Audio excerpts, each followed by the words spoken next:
We're just awaiting the teams. It'll be the same story at Fir Park for Motherwell against St Johnstone, at Kilmarnock for Rugby Park against Dundee United, and of course that game in the East End of Glasgow between Celtic and Livingston. We'll have updates from the games around the country. But your live commentary this evening here on Sportsound and BBC Radio Scotland is the big one in the capital. It's Hearts against Rangers with Neil McCann and Liam McLeod. Thanks, Richard. The 154th league meeting between these two in Edinburgh. Hearts have won 40. Rangers have gone away with maximum points 78 times, including earlier this campaign. Indeed, this is the third meeting of the season. Rangers winning both.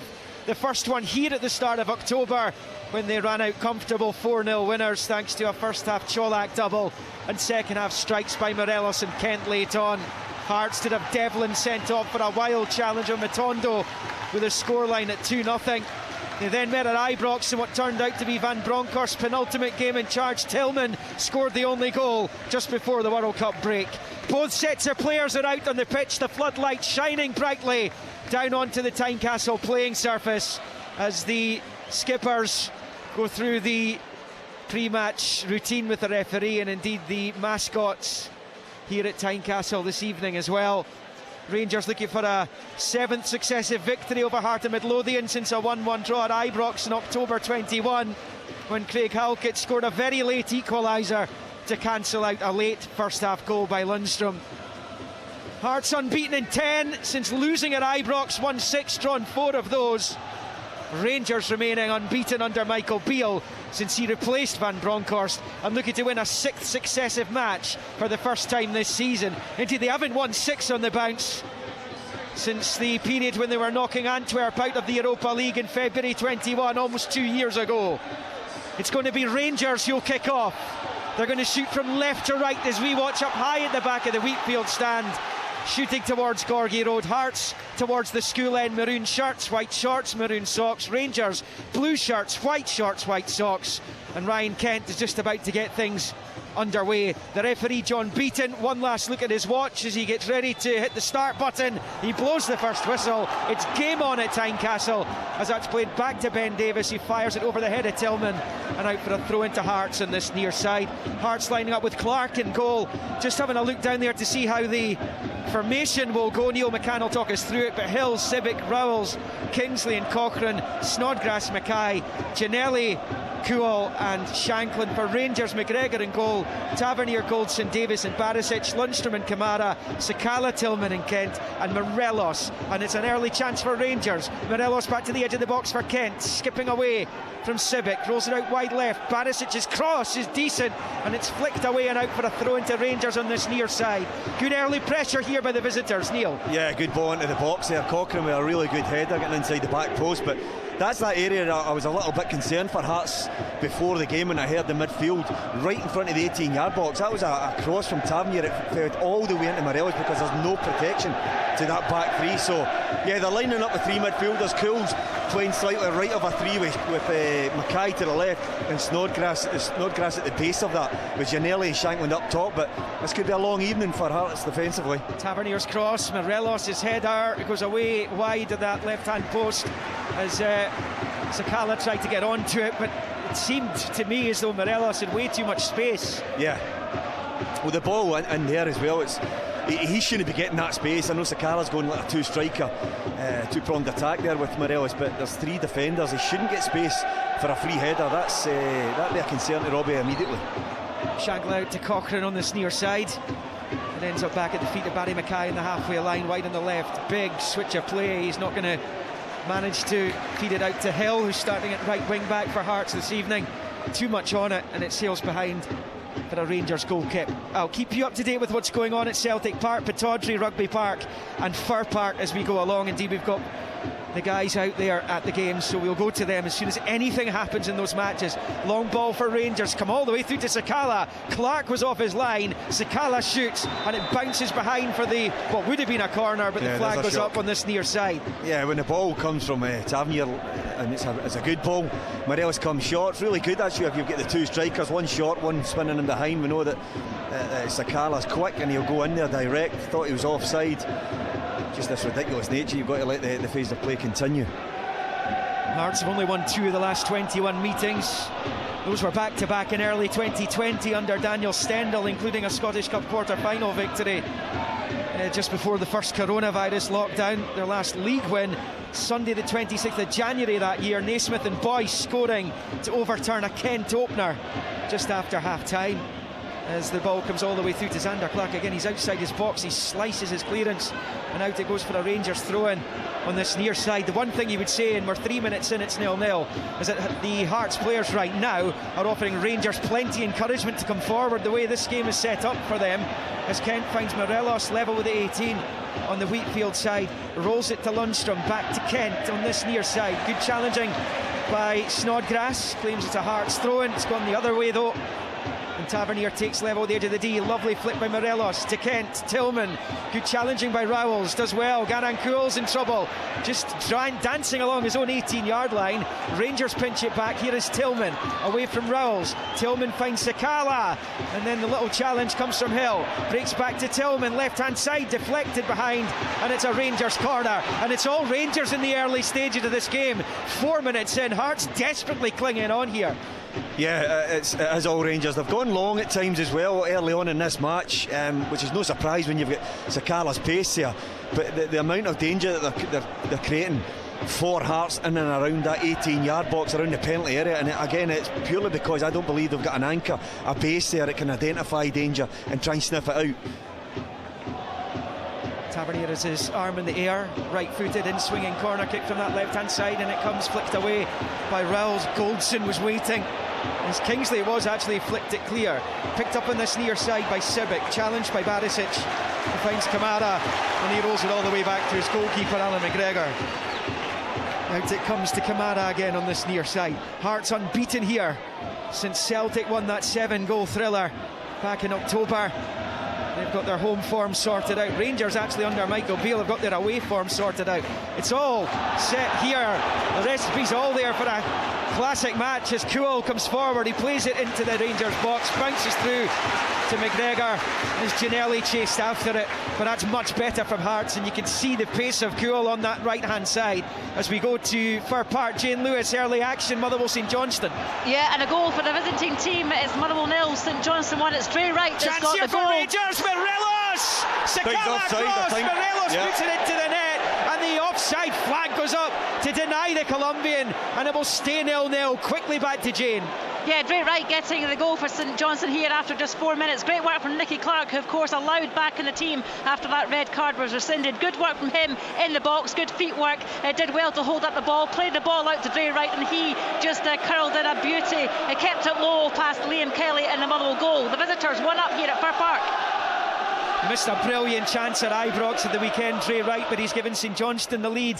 Motherwell just the 1 league win at home all season. St Johnstone looking to repeat their victory at Fir Park in August. Here at Tynecastle, Alfredo Morelos for a second or two thought he'd given Rangers the lead. Sakala burst in down the left hand side of the box, played it low across the face. Morelos tucked it home. The flag went up, and they're just doing a little VAR check. That's now over, so the goal does not stand. There's been a red card in the game at Pittodrie between Aberdeen and St Mirren. Willie Miller. Controversy here at Pittodrie. Ross McCrory has got a red card early in this game. He's marauding down the right hand side. He puts the ball to one side of Charles Dunn. Charles Dunn stands in front of him. They both collide. The referee decides there was an elbow used as he collided by Ross McCrory on Charles Dunn. It took an eternity to make the decision to ask the referee to go and have a look, and when referees go and have a look, they usually go with VAR. Yeah, well, I'm struggling to find a worse week and a half or 2 weeks for Aberdeen Football Club, I must admit, and that is going from bad to worse. Barry Robson now in charge, but the troubles continue for Aberdeen. Ross McCrory off, 10-man Aberdeen now against St Mirren. Given away by Kuhl to Kamara. This has been a difficult opening 7 minutes for Hearts, this. Rangers definitely on top as Kuhl catches Barisic, and that's a free kick to Rangers about 10 yards from the edge of the centre circle, left of centre inside the Hearts half. I know the little man Kuhl is he's good on the ball, and he's quick, he's got a good turn of pace, and I think he's already shown going by Barisic that he's capable of just switching a kind of easy going situation in the attack for Hearts. But for me, Liam, he doesn't look comfortable in the centre of the pitch. He's taking the ball back to goal there, or back to the game, and he's turning into trouble. Kamara just smothered him there. I know the Rangers fans are a bit unhappy with the challenge, but I don't think there was anything. It just mistimed when he ran it too far forward and Barisic nicked it. But again, it's a player, for me, it's a square peg in a round hole, and it's not really easing for Hearts at the minute. It was when Sakala got through, there's so much space, Liam, as well. Rangers take a short free kick to the left of the box. It's Kent, chops onto the left, little delicate chip ball. Morelos, goal! He's been coming! 8 minutes in, Morelos slides down onto his knees in front of the Hearts supporters in celebration, while the Rangers supporters do likewise up the other end of the school end of the stadium as Morelos tucks it home. He thought he'd scored a couple of minutes ago. That didn't count. This one does. 8 for the season. Hearts 0, Rangers 1. Well, for one, I don't think he needs to get involved with the Hearts fans. It's totally unnecessary. Just score your goal, celebrate, get yourself away. He's antagonising them there.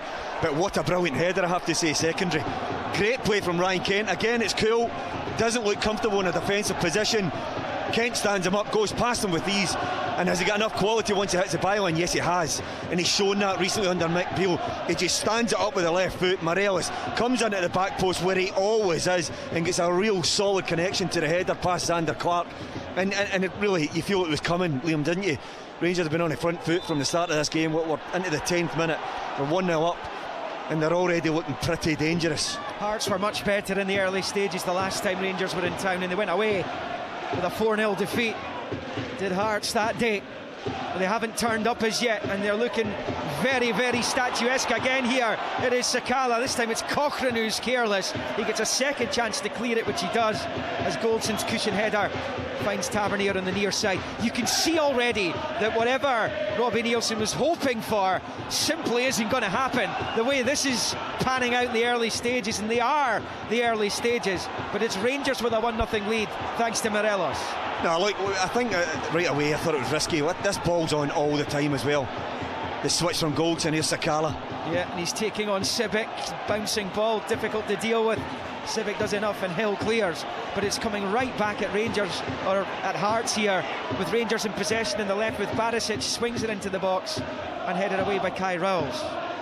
Onto the chest of Hill, who picks up loose ball straight to Lundstrom, and now it's Tavernier. Hearts fans getting a little frustrated around us. Chip ball forward towards Sakala. Strong defending by Sibic, and he boots it clear with the right foot, and Barisic will let it go out for a throw-in right in front of the Rangers dugout on the far side. Yeah, Liam, I was just about to say that area in the right full-back area that would be in the pitch. I know Hill's playing out there as right wing-back. Robbie said that he's not used to it, but he's asked him to play there. He doesn't look comfortable either. So that whole channel in behind Sibic for Sakala to run, or Kent for that matter, is wide open for Rangers to exploit. So 1-0 Rangers here, 1-0 St Johnstone at Fir Park, goalless at Celtic Park and Rugby Park. There is a throw into Rangers. It's about midway inside the Hearts half, main stand side over there. They've given it away, but then Snodgrass gives it straight to Sakala. Out in the left, Barisic. One back by Hill, turns it infield. Rangers all over the maroon shirts right now. Hearts cannot get out, and it's Kamara at the edge of the box to Tillman. Back to Lundstrom. Square ball for Tavernier. And Lundstrom goes back the way to Goldson inside the centre circle. 11.5 minutes in. Ben Davis out to Tavernier on this near side. Skips away from Cochrane into the Hearts half. Bursting away from Snodgrass. Up to the edge of the penalty area. Low ball back along the edge of the D. Sibic stretches out that long leg to get there. Just before Snodgrass it broke back into Rangers' possession. Given away by Hearts once more. Here's Lundstrom. Morelos to his right. Morelos in space. Fires it across the face of goal. And it was behind for the goal kick. 12 in. Hearts 0, Rangers 1. Robbie Nielsen needs to rethink things pretty quickly, I would suggest. Yeah, I think we should have a little discussion with his coaching staff just to shuffle the pack, try and get back to recognised players and recognised positions, because they've been so slack. Hearts, I mean, they don't look comfortable, they look disjointed. That was a poor ball from Morelos. Had better execution. Yeah, but he's in again here. He's moving towards the edge of the D, left-footed, low ball to the left of the box. Sakala chinking around, looking for space. Kuol gets it away. Not a great touch by Sakala. Hearts get it clear, but Rangers are going to come again with Davis, and he squares it to Goldson, and he moves it out to Tavernier on this near side. 12 and a half in, Rangers leading by a goal to nothing at Tynecastle as Tillman gets it from Kamara, and then back to Davis and out to Tavernier on this near side. This is now a difficult situation for Hearts, but it's far from a done deal at this stage. 13 minutes in, loads of time still to fix this. Well, there's a message been put on to Hill immediately. Robbie Nielsen was going absolutely ballistic there in the technical area, telling him to stay at home. He's too high, as he said. It's not, I mean, the boys, if he's alien to that position, he doesn't know where to go high, where to drop off. Well, he's no doubt now, because the manager's given him an absolute roasting and told him to stay at home. So that channel gets shut off. Kent dropping in there, but this time Hill was back, wins possession. Hearts in possession over on the far side, rolls back infield to Rowles, who'll spread the play out to Cochrane on the near side. Challenged by Tavernier, out to play it goes for a Hearts throw in. Tavernier feels it's a Rangers ball. He might even be appealing for handball against Alex Cochrane, as Rowles picks up and squares it to Sibic. We played almost 14 minutes. Rowles out to Cochrane on this near side. Can Hearts get a foothold in this game? Long ball towards Ginnelly, who's fouling Goldson, says John Beaton. That's a free kick to Rangers at the edge of their own box. Ginnelly is arguing he was simply strong enough to brush Goldson off the ball there, and he was in on Alan McGregor had the whistle not sounded, and it stays Hearts 0, Rangers 1 on 14. Nice little run from Ginnelly. He's very quick. He's good foil for Shankland, actually. He's wanting to go in behind Connor Goldson. Good ball from Cochrane. Nice little shape on it where it was coming from out to in, but he did just bundle into the back of Goldson. I thought Goldson was coming onto it to meet it. Little nudge, not much in it, but I think it was a foul. So Motherwell 0, St Johnstone 1, the only other goal in the Premiership so far. Goalless in the games between Aberdeen and St Mirren, though. Ross McCrory sent off the Dons down to 10 again, as they were in this very city at the weekend. Goalless Celtic, Livingston and Kilmarnock, Dundee United as well. Some huge games tonight as Tillman picks up on this near side, squares it back into the Hearts box looking for Sakala, blocked and cleared. Barry Mackay runs out of it, he loses it. Morelos finds Sakala, out wide right for Tillman, level with the penalty spot, back onto the left foot, rolls it towards Kamara. He didn't read it though, and Kuo wins it back, but only momentarily, because John Lundstrom is back covering in possession for Rangers. He's mopped up a couple of times now, just him and Kamara got a good little relationship there. Kent, bit of trickery wide on the left, leaves it for Barisic's cross, comes back off the defender, then off him, and behind for the goal kick to Hearts. 15 and a half minutes played, and Josh Ginnelly and Lawrence Shanklin have barely touched the ball in the game. Let's get a little update from Martin Dowden, who's at Parkhead for the Celtic Livingston game. Martin. 18 minutes gone, Celtic 0, Livingston 0. One-way traffic, as you might expect. Best chance of the game, Maeda stole down the left, fizzed the ball right across the 6-yard box. Jota came in from the other side, somehow couldn't connect, and Livingston breathed again. Still Celtic 0, Livy 0. Livy in good form, going there unbeaten in 6, and actually one of the best away performances by a domestic team in recent times against an Ange Postecoglou Celtic was Livingston. That goalless draw last season. As Rangers pick up, Rangers leading by a goal to nothing here. Tavernier goes back to Goldson. Let's go to Rugby Park in Ceredigion watching Kilmarnock Dundee United. Yes, it's a tight, tense basement battle here. 0-0 after 16 minutes. A couple of early chances for Kilmarnock. They nearly scored from a corner, which was nearly deflected into the top corner. Armstrong, nice work from him. A couple of minutes later, fed Vassell. His shot was wild. No goals, and the fans are getting a little restless. Just one defeat in 5 at home for Kilmarnock at the moment. Dundee United just 1 win in 9 away games. Remember, 4 teams bunched up at the bottom on 20 points.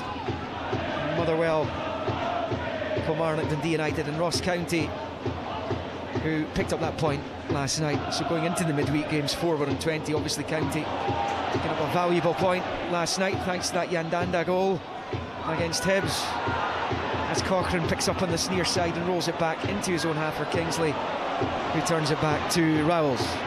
Low back to Kingsley on this left-hand side. 17 minutes, a period of calm in the game. Probably suits Hearts, to be honest, even though they are the ones who are trailing, because Rangers were ragdolling them in those opening 10-15 minutes. Rowles forward towards Snodgrass, fouled by Kent. Free kick Hearts. just to the left of the centre circle in Rangers territory. Yeah, just got that goal side, good side for Snodgrass, and drew the free kick. But it's been a little bit of a calm period, you're right. They did require that. They need to get in the areas of the pitch where they can affect the game positively, Hearts. Cochrane wins the throw-in off Tavernier. They've advanced up to the midway point of the Rangers half.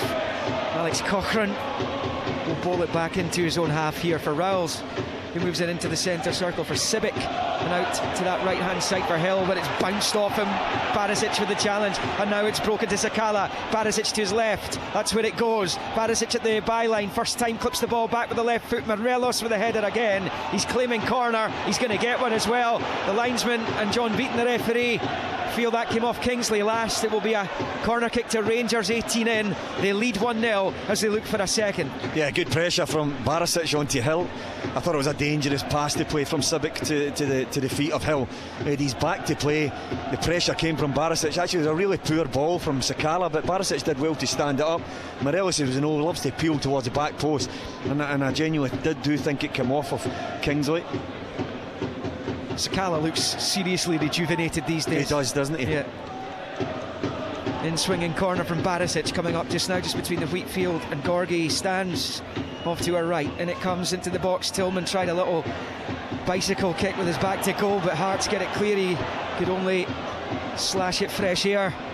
This is picked up by Kamara over on the far side. Kamara under pressure from Ginnelli, elects to go back to his goalkeeper, and McGregor hits it first time with the right foot, and it's collected here by Sibic, who turns it to Kai Rowles, who goes back to his goalkeeper Xander Clark, who was beaten this evening for the first time in a while. Hearts has strung some clean sheets together, so that defence has been breached this evening, which will be an annoyance to Robbie Nielsen, the way the goal came as well as it worked by Rangers. And it's picked up here by Davis and out to that left hand side for Barisic. It's the first goal they've conceded since the early one that went in against them in Paisley in that 1-1 draw against St Mirren at the start of January. As Tavernier picks up on the halfway line and rolls it infield to Lundstrom. Big switch of play coming here, and Barisic has the freedom of Edinburgh as he collects it on that left hand side. Loads of time to control, crosses in and headed behind by Cochrane, with Sakala lurking behind him. 20 on the clock. Hearts 0, Rangers 1. Yeah, they just sucked Hill in. Kent was started on the left wing there. Hill picked him up. Kent drives him in the field and creates that overload position for Barisic on the outside. Lundstrom sees him. It was a wonderful cross from Barisic, but well defended from Hearts. But the pressure keeps coming, Liam. There was none of this life about the Rangers' performance on Saturday against St Johnstone, albeit the red card kind of killed the game relatively early in the game. A red card that was downgraded to yellow earlier on today, as we know. But there's been a real zest about this Rangers performance tonight so far, and Hearts are struggling to live with them. Trailing 1-0, another Barisic corner coming up from this near side, the Rangers right, as they attack the goal to the right. Taken short by Barisic to Kent. Kent faced by former Ranger Mackay. It's back to Barisic, who squares it for Tavernier. To Barisic again, sets himself, crosses in. Clark comes and punches. The loose ball's going to break Kamara's way over on the far side. We're in the 22nd minute now, approaching the end of the first quarter. Shanklin wins it off Sakala though, and now Lawrence Shanklin bursting forward can find Kuhl. Kuhl driving forward, suddenly Hearts could be in here. Kuhl's got loads of options, moves it to the left for Mackay, and his shot saved by the foot of McGregor. And it's cleared by Rangers. It stays 1-0. Hearts' best moment by far in the game, as it's picked up by Ginnelli on the near side. He crosses in, headed away by Davis, and then Morelos has become embroiled down in this near side with Josh Ginnelli, who's down on the Tynecastle pitch now. I thought he looked as if Morelos went through Ginnelli to get to that ball there. Well, Ginnelli is just getting back to his feet now after a little pep talk from Robert Snodgrass. What a chance for Mackay, Liam. Great chance. Brilliant play from Lawrence. Did he hit it any better? Yeah, I think he could have taken it cleanly. Maybe just didn't fancy it on his left side, his weaker side. But brilliant play from Lawrence Shanklin, really strong, releases Kuhl. And Kuhl's little pass for the overlap was perfect. Just to go and put your laces through it. I thought the angle suggested that he should have hit it with the laces. He's gone instep for safety because it's his weaker side, and it's comfortable in the end up for Alan McGregor. Yeah, it's a save you would expect McGregor to make, but he still had to make it. Mackay might have been better off clipping it over him, and Kuhl's lost it in the middle of the pitch again. Lundstrom out to the left-hand side for Kamara. He's level with the Hearts penalty spot. That looked like it's gone over the line out there. The referee doesn't think so, neither does the assistant. The Hearts fans in the main stand disagree. Rangers continue, and Lundstrom finds Kamara level with the edge of the D of the Hearts box to Tillman. Little back heel to Sakala. He's at the edge of the box. Sakala drags it back onto his left side, uses his right foot to play it short to Lundstrom along the grass, back to Goldson. Rangers patient here, and that's a poor ball. Goldson misunderstanding with Tavernier, and it goes out for the Hearts, thrown in the near side. 23 in, Hearts 0, Rangers 1. There's a penalty in the game at Rugby Park between Kilmarnock and Dundee United. Kerdy Nidsan. We're 24 minutes and it's a penalty to Dundee United, which Stephen Fletcher's going to take. It's been all Kilmarnock up until now. Rory McKenzie a couple of minutes ago was clean through in on goal. Birigiti saved well, and then Lewis Mayo has tugged the shirt of Scott McMahon after he beat him in the box, and Fletcher, if you've got time to stay with it, is about to take the spot kick just now. Sam Walker back in goal for Kilmarnock, is well behind the line, getting a wee chat from the referee. Here it is, Stephen Fletcher, 24 minutes in, a chance to put Dundee United 1-0 up against the run of play. The referee's quite pernickety though. He's just telling a couple of Kelly players to get back behind the line. Still Fletcher waits. Here he comes now. Fletcher for Dundee United, left-footed, saved by the goalkeeper to his right-hand side. It's still goalless here at Rugby Park. Of course, Dundee United earlier this campaign, the opening day of the season, in fact, were denied a victory by a very late Ash Taylor goal for Kilmarnock, and it kind of set the tone for United at the start of the campaign under Jack Ross. And Stephen Fletcher's had a penalty saved there, so it remains goalless at Rugby Park. Shanklin can't control here. Rangers leading 1-0, 24 and a half on the clock. St Johnstone with a 1-0 lead at Motherwell thanks to Dre Wright. Still goalless at Celtic Park and Pittodrie, and of course at Rugby Park, as we were just hearing from Kerry. Aberdeen though in that game against St Mirren down to 10 men. Another red card for them. Ross McCrory sent off. Of course, Anthony Stewart was sent off against St Mirren in the reverse meeting in Paisley around about the festive period into January. As Barisic crosses in, Rowles gets it away with the good right defending foot. Really good defending from a big centre back. Got himself into a great position there. Hearts pick up with Snodgrass, who's fouled by Sakala, and that is what you call experience from Snodgrass. He tried to take the quick free kick. Tillman was there, and again Snodgrass knows exactly what he's doing there, because he knows Tillman's in the way. He still played it off him to make an example of Tillman and to get these Hearts supporters going again. I think Snodgrass is entitled to put the ball down and try and play quick, Liam. You know, it's his free kick. He wants it down. I think that's what he's explaining to John Beaton. Tillman's made a deliberate attempt to stop him from a half a yard away. He needs to get himself out the road, and I know it's his gamesmanship, but he's very lucky not to pick up a yellow card there, in my opinion. Barry Mackay back the way to Rowles. Now Kingsley. You want to see Mackay further up the pitch if you're a Hearts fan, don't you? You've already seen him. He's in the final third testing Alan McGregor. Such an important player for Hearts in an attacking sense, and he's been stymied a little bit, being played further back. Reduced role in the midfield. They've got a throw in here level with the Rangers 18 though to Hearts. Cochrane back to Kingsley. Kingsley up the line, puts it straight to Tavernier, and now it's with Kent, and Tavernier's in loads of space. They've found him as well. Tavernier bounding down the right hand side. Morelos waiting for it. Morelos lets it go through his legs. It's picked up by Sakala, left footed, blocked by Rowles. Breaks back towards Sakala. Snodgrass is in the right place and gets it clear. It looked like Sakala was going to make it two. Hearts give it away again though, and Lundstrom lashes it high and wide into the Gorgie Road stand, and it stays on 26 and a half. Hearts 0, Rangers 1. Well, Hearts are living dangerously, Liam. They're so open. I mean, they've got a lot of attacking players on the pitch, and fair play, Robbie's gone for it. But Neil, there's cavalier, but there's also reckless. Yeah, well, they need to temper that aggression in their play in terms of going forward. But had Rangers been a little bit tidier there, they were 4v2, take a bad touch, allow another Hearts player to get back. But even then, if Tavernier's ball to Morelos is better, if Morelos' touch is better, then that's an easy overload situation to make it 2-0. It's been a goal at Celtic Park. Martin Dowden. Celtic 1, Livingston 0. The persistence pays off. It was Rio Hatate just fed a simple ball to Greg Taylor inside the box, see a little bit of space and drilled it beyond Shamal George. Yes, a chance here. Sakala's in! Goal! Goal. Sakala! Flag goes up again, though.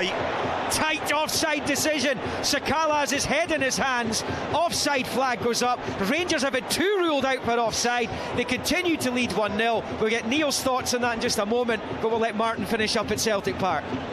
Yeah, just saying it was Celtic 1, Livingston 0. Atati just laid the ball into Greg Taylor. He didn't hesitate. First time, played it right into the far corner, giving Shamal George no chance. Celtic 1, Livingston 0.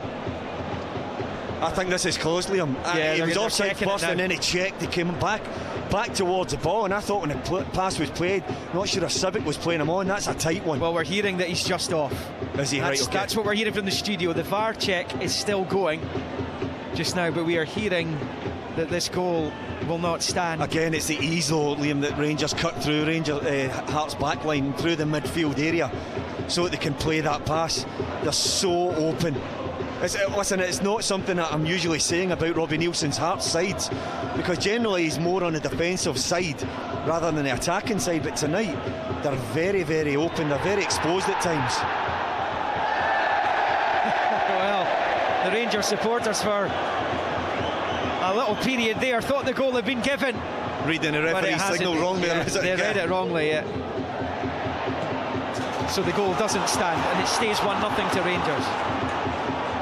But if Rangers score again, you kind of struggle to see Hearts coming back at them. Just the way that this game's going right now. Yeah, it was beautiful play from Rangers. Just real good passing, understanding relationships with guys just over and going round the corners. Kent pivotal to that. Long ball towards Ginnelly, will bounce harmlessly enough through to Alan McGregor to stay at 1-0 to Rangers. That goal scored by Alfredo Morelos with a head for his 8th of the season. They've had a wee change, Liam. I'm just looking at Hearts have reshuffled. Well, I think they've reshuffled, whether it's by design or accident, but it looks like Cochrane has gone in there beside Robert Snodgrass. It's a 4-2-3-1 almost now. Shanklin's dropped into like a 10, like a withdrawing striker. Cool has gone up top. They're sort of shuffling around. Ginnelly's gone to the right, Paddy Mackay's gone to the left, so it's a full reshape job here for Hearts. One ball from Goldson will come right through to Xander Clark. We're now bang on the half-hour mark here at Tynecastle. Hearts 0, Rangers 1. Let's get an update from Pittodrie. Aberdeen have been playing with 10 men. A lot of controversy about Ross McCrory's red card, going by what I've read so far. How's the match panning out against St Mirren there, Willie? Well, obviously it's difficult for the home side, but Aberdeen are coping well defensively so far. It's the possession has been with St Mirren, but they haven't really been good enough to cut Aberdeen open. So a lot of possession, a lot of balls in wide areas, just thrown into the box aimlessly, and so far Aberdeen coping with that. But it's going to be a long night, there's no doubt about that. You know, the fans are very tetchy out there. They're giving the referee a hard time. I don't know why, but they are. They don't like some of his decisions, and in particular that Ross McCrory one, but still 0-0 here at Pittodrie. There's been another goal at Celtic Park, Martin.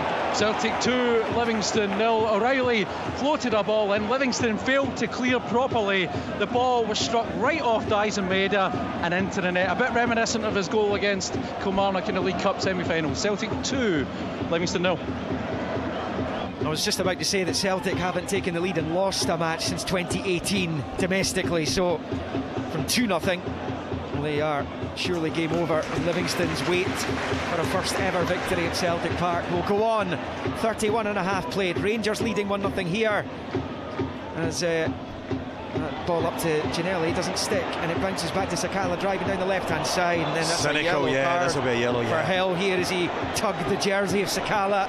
Decided to take one for the team there, but it's actually a free kick in a very dangerous position for Rangers.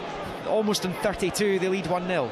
Yeah, again, it's a pass with the ball just coming in when Ginnelly, that time it was Hill before, with his back to the game, and Rangers read it, pounce on it, and then when Sakala picks it up, he just burns Hill. Hill doesn't fancy running back straight line, he just tugged on his jersey. And you're right, Liam, this is what 20 odd yards out. Both Tavernier and Barisic over it. You wouldn't imagine it'll be a direct one. I think it's probably too wide of the 18-yard box, but they've got all the usual big targets in there. Goldson, Lundstrom towards the edge of the box, Davis, Tillman round the back, and of course Morelos. It's one of those where the angle means that all it needs potentially is a little flick. I think that's where lefty into that gap, Liam. Barisic into the corridor. He's gone towards the back post, ended away by Kingsley. There were actually three in the room there, yeah. There's Mackay, lovely slalom away from Kent, driving down this left-hand side, Mackay, but Lundstrom bounding back to help his defenders out as he passes it to his goalkeeper. And Alan McGregor taking his time. The Hearts fans want to Josh Ginnelly to chase McGregor down. Hills missed it completely, and now it's Sakala to Kamara in the centre circle. Hearts need to be careful here. Yeah, Hill's very lucky he missed Sakala there as well, because he missed the ball, tried to recover it and almost brought Sakala down, which would have resulted clearly in a second yellow. Oh dear. Kingsley, another rare error. Here's Tillman now, looking to capitalise on it. Gets to the byline, pulls it back, Sakala. Brilliant save by Clark. Breaks to Kent, left-footed, shoots, deflected and wide for a Rangers corner. Well, Tillman went down the right side of the 6-yard box there, just brushed Kai Rolls off the ball, cut it back, and Sakala meets it, and Xander Clark, I mean, he gets down really low, and those are the awkward ones for a big guy of that size, 6'5", where it's just right next to his left foot. I think he gets his hand down there and stops it. It was a brilliant stop, really reactive as well. That looked like 2-0. But again, it's just kamikaze defending. Kingsley with a slow back pass. It's not like Stephen Kingsley. No, they're just really unsure tonight whether that formation has spooked them, and then Robbie's reshuffled the pack. Rangers corner, Tavernier low back to Barisic, no one near him, crosses in with the left foot. Goldson's coming into the back, hits it back across. That's and in by Tillman. So simple for Rangers, and they're silencing the home fans at Tynecastle Park. Malik Tillman managed to get onto the Goldson, pull back with a head, and he turns it into this left-hand side of the net. And with 11 minutes to the break, it's Heart of Midlothian 0, Rangers 2. Oh, it's a really good finish, you have to say, from Tillman. Really good technique, but it's far too easy for me. Great ball from Barisic, short corner, Heart switch off, comes to Barisic, lovely little ball towards the back post. I thought it was going to be a little bit heavy, but Goldson did ever so well, gets there to the byline, nods it back, and I thought Tillman, I thought he could contact Kai Rolls, but he never makes any attempt of going and challenging for the ball, and Tillman just rolls on it with a little volley into the far corner. But it's way too easy for Rangers there. Way too easy. 7th of the season for Malik Tillman, on loan from Bayern Munich. He finished it off, hooking it home from Goldson's nod back. And now it's 2-0. And there's been a goal at Rugby Park. Remember, there was a penalty save earlier. We're going to get to that in a moment, because Josh Ginnelly is driving down the right-hand side of the Rangers box, taking on John Lundstrom. Drops the shoulder, fires it across. Cleared by Connor Goldson. Kent taking it down and away by Kamara. Let's go to Rugby Park, Kennedy.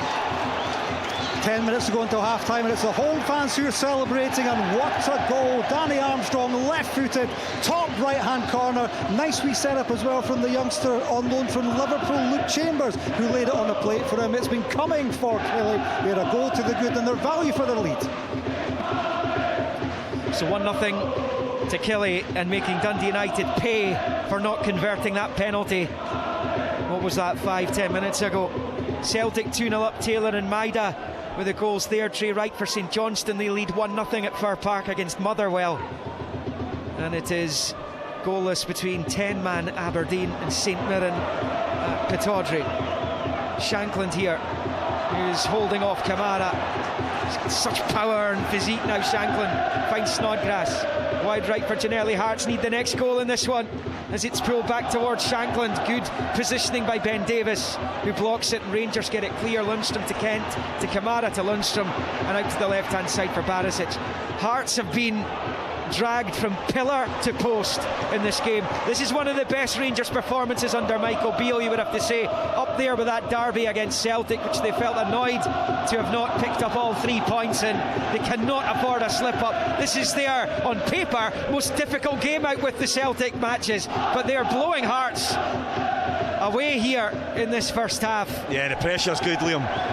I mean, the surface is good. I know from up here it looks a little bit kind of bobbly and bare in patches, but on the whole it's a good surface for knocking it around. I think Rangers have been really crisp, they've got lots of movement. I think the energy in the team's been brilliant, allied to the fact that Hearts are pretty all over the place at times, and they're providing spaces that Rangers can get into. But yeah, so far an accomplished performance, and well worth their 2-0 lead at this time. The chasm between the top two and the rest is as big as it's ever been. I don't think there's any doubt about that.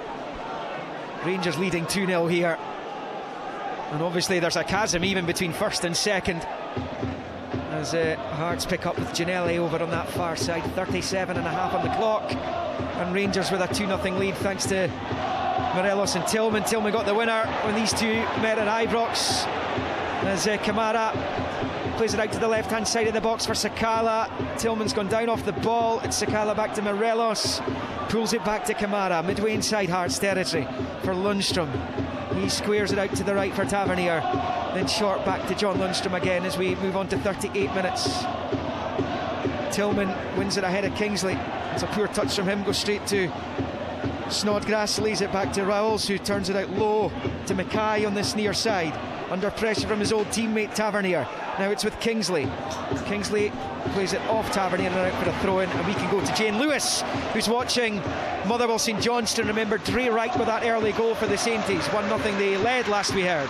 Yeah, and that's still the case, still that Dre Wright goal, the difference between these sides. St Johnstone looking very, very lively, and saying that Motherwell have just forced a corner, but Clark and May causing real problems, as you would expect. Both have had shots, one blazing over and one going wide. Phillips also in on the trying to get in the act as well. He had a shot from distance, but it just fell wide as well, while Liam Kelly looked well beaten in that instance. Motherwell starting to get back into this game. They've had one or two shots just as they cry for a penalty, actually, as that's Crankshaw who's brought down by Phillips, but the referee is having none of it. I wonder maybe if he's just thinking it's a free kick just outside the box, actually, but we'll see whether that's going to go to VAR or not. But yeah, Crankshaw has looked pretty live from a Motherwell point of view. He burst forward on the 16th minute, maybe should have looked for a pass on, but had a shot from 20 yards out, and it was easily saved by Matthews. This game is living up to pretty lively, to be honest, affair, Liam, but it's St Johnstone that lead by a 1-0.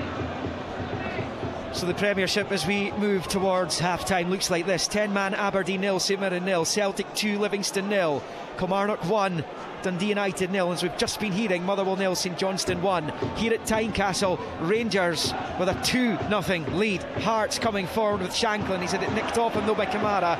Midway inside his own half now, Kamara. Yeah, brilliant footwork there from Kamara as he finds Kent. Rolls it out to the overlapping Barisic, driving down that left-hand side. Morelos and Sakala in the middle. Short ball back to Kent, level with the 18-yard line on the far side. He finds Barisic on the touchline. Infield for Kent. Rangers look in the mood tonight, as Kamara side foots it forward to Tillman. Tillman under pressure from Sibic, finds Barisic. Barisic to the corner flag, pulls a great cross, and Sakala's header, he can't generate much power in it. It was a difficult one for him to take, and Clark holds on. Final 5 minutes of the first half at Tynecastle Park. Hearts 0, Rangers 2. Yeah, Barisic did well to dig that cross out right at the corner flag. Sakala could have probably just chested it down to Morelos, who was trying to manoeuvre himself round. But Rangers are moving it well, Liam. At times they look a lot more energetic, a lot more sharp than the Hearts players. Cools found it really difficult, hasn't he, to make an impression of the game. Didn't like the midfield area. Robbie's changed it. Cools now up top. He's struggling to get into the match whatsoever.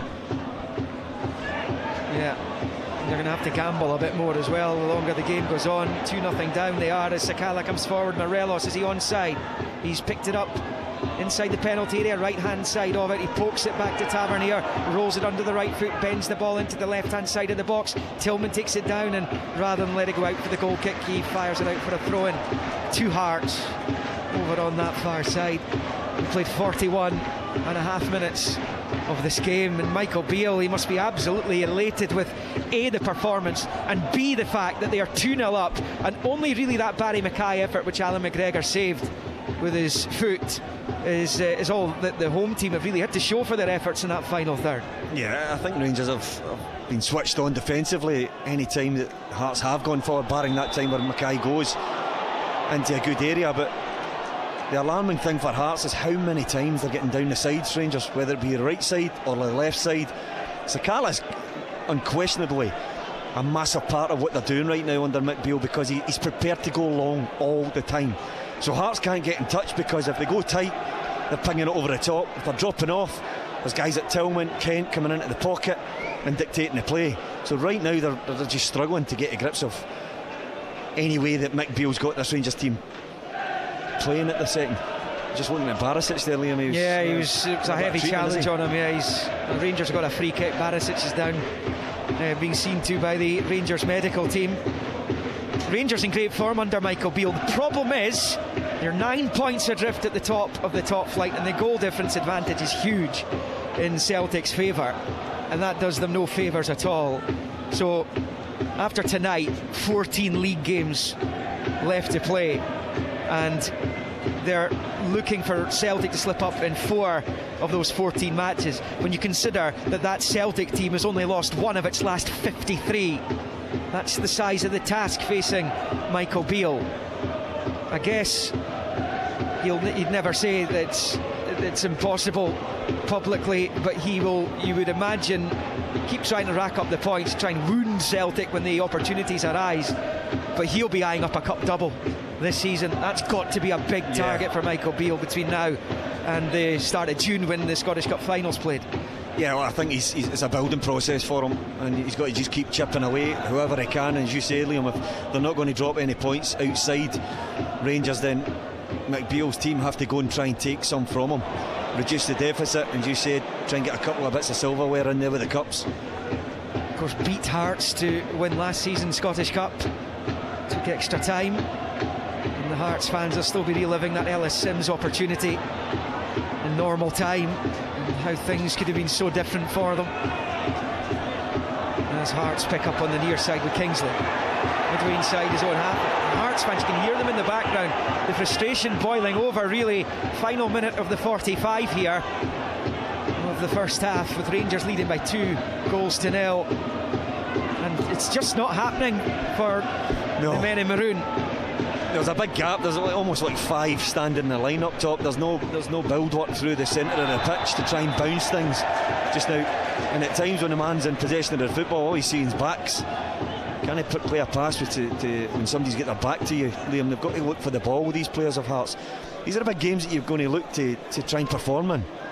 These are the ones that the manager wants to see big characters. Are you brave enough to come and play in this environment against a team like Rangers? When it's not going well, can you get on the ball? Can you make something happen? Hearts went 444 minutes before tonight, plus injury time, without conceding a goal. They've conceded 2 in this first half. Lundstrom clears Barisic okay, by the way. Back on the pitch for Rangers as we go into the first of 3 minutes of injury time at the end of this first half. Clark bowling it underarm to Civic, just to the edge of his own box. That was for Riles, but a bit too much on it. Does drop to Cochrane though. Short ball to Snodgrass, as Snodgrass finds Mackay. He's given it away though. Rangers have it back. Taverniers challenge. It's Morelos fighting it with the outside of the boot to Sakala. Back to Morelos at the edge of the box. Plays it to Kent inside the area. Lovely overlap for Kamara. Overcooked it. Pulled it back to Morelos. He scored at the weekend, Glenn Kamara. What a chance it was if he pulls the trigger himself. Could so easily have been 3 as Kent drives forward into the box, and then it takes a deflection. Saved by Clark again. Kent back to Sakala. It's Shooty in for Rangers here. Shanklin's back helping. He boots it away. 2-0 to Rangers, but Celtic have a third, Martin Dowden.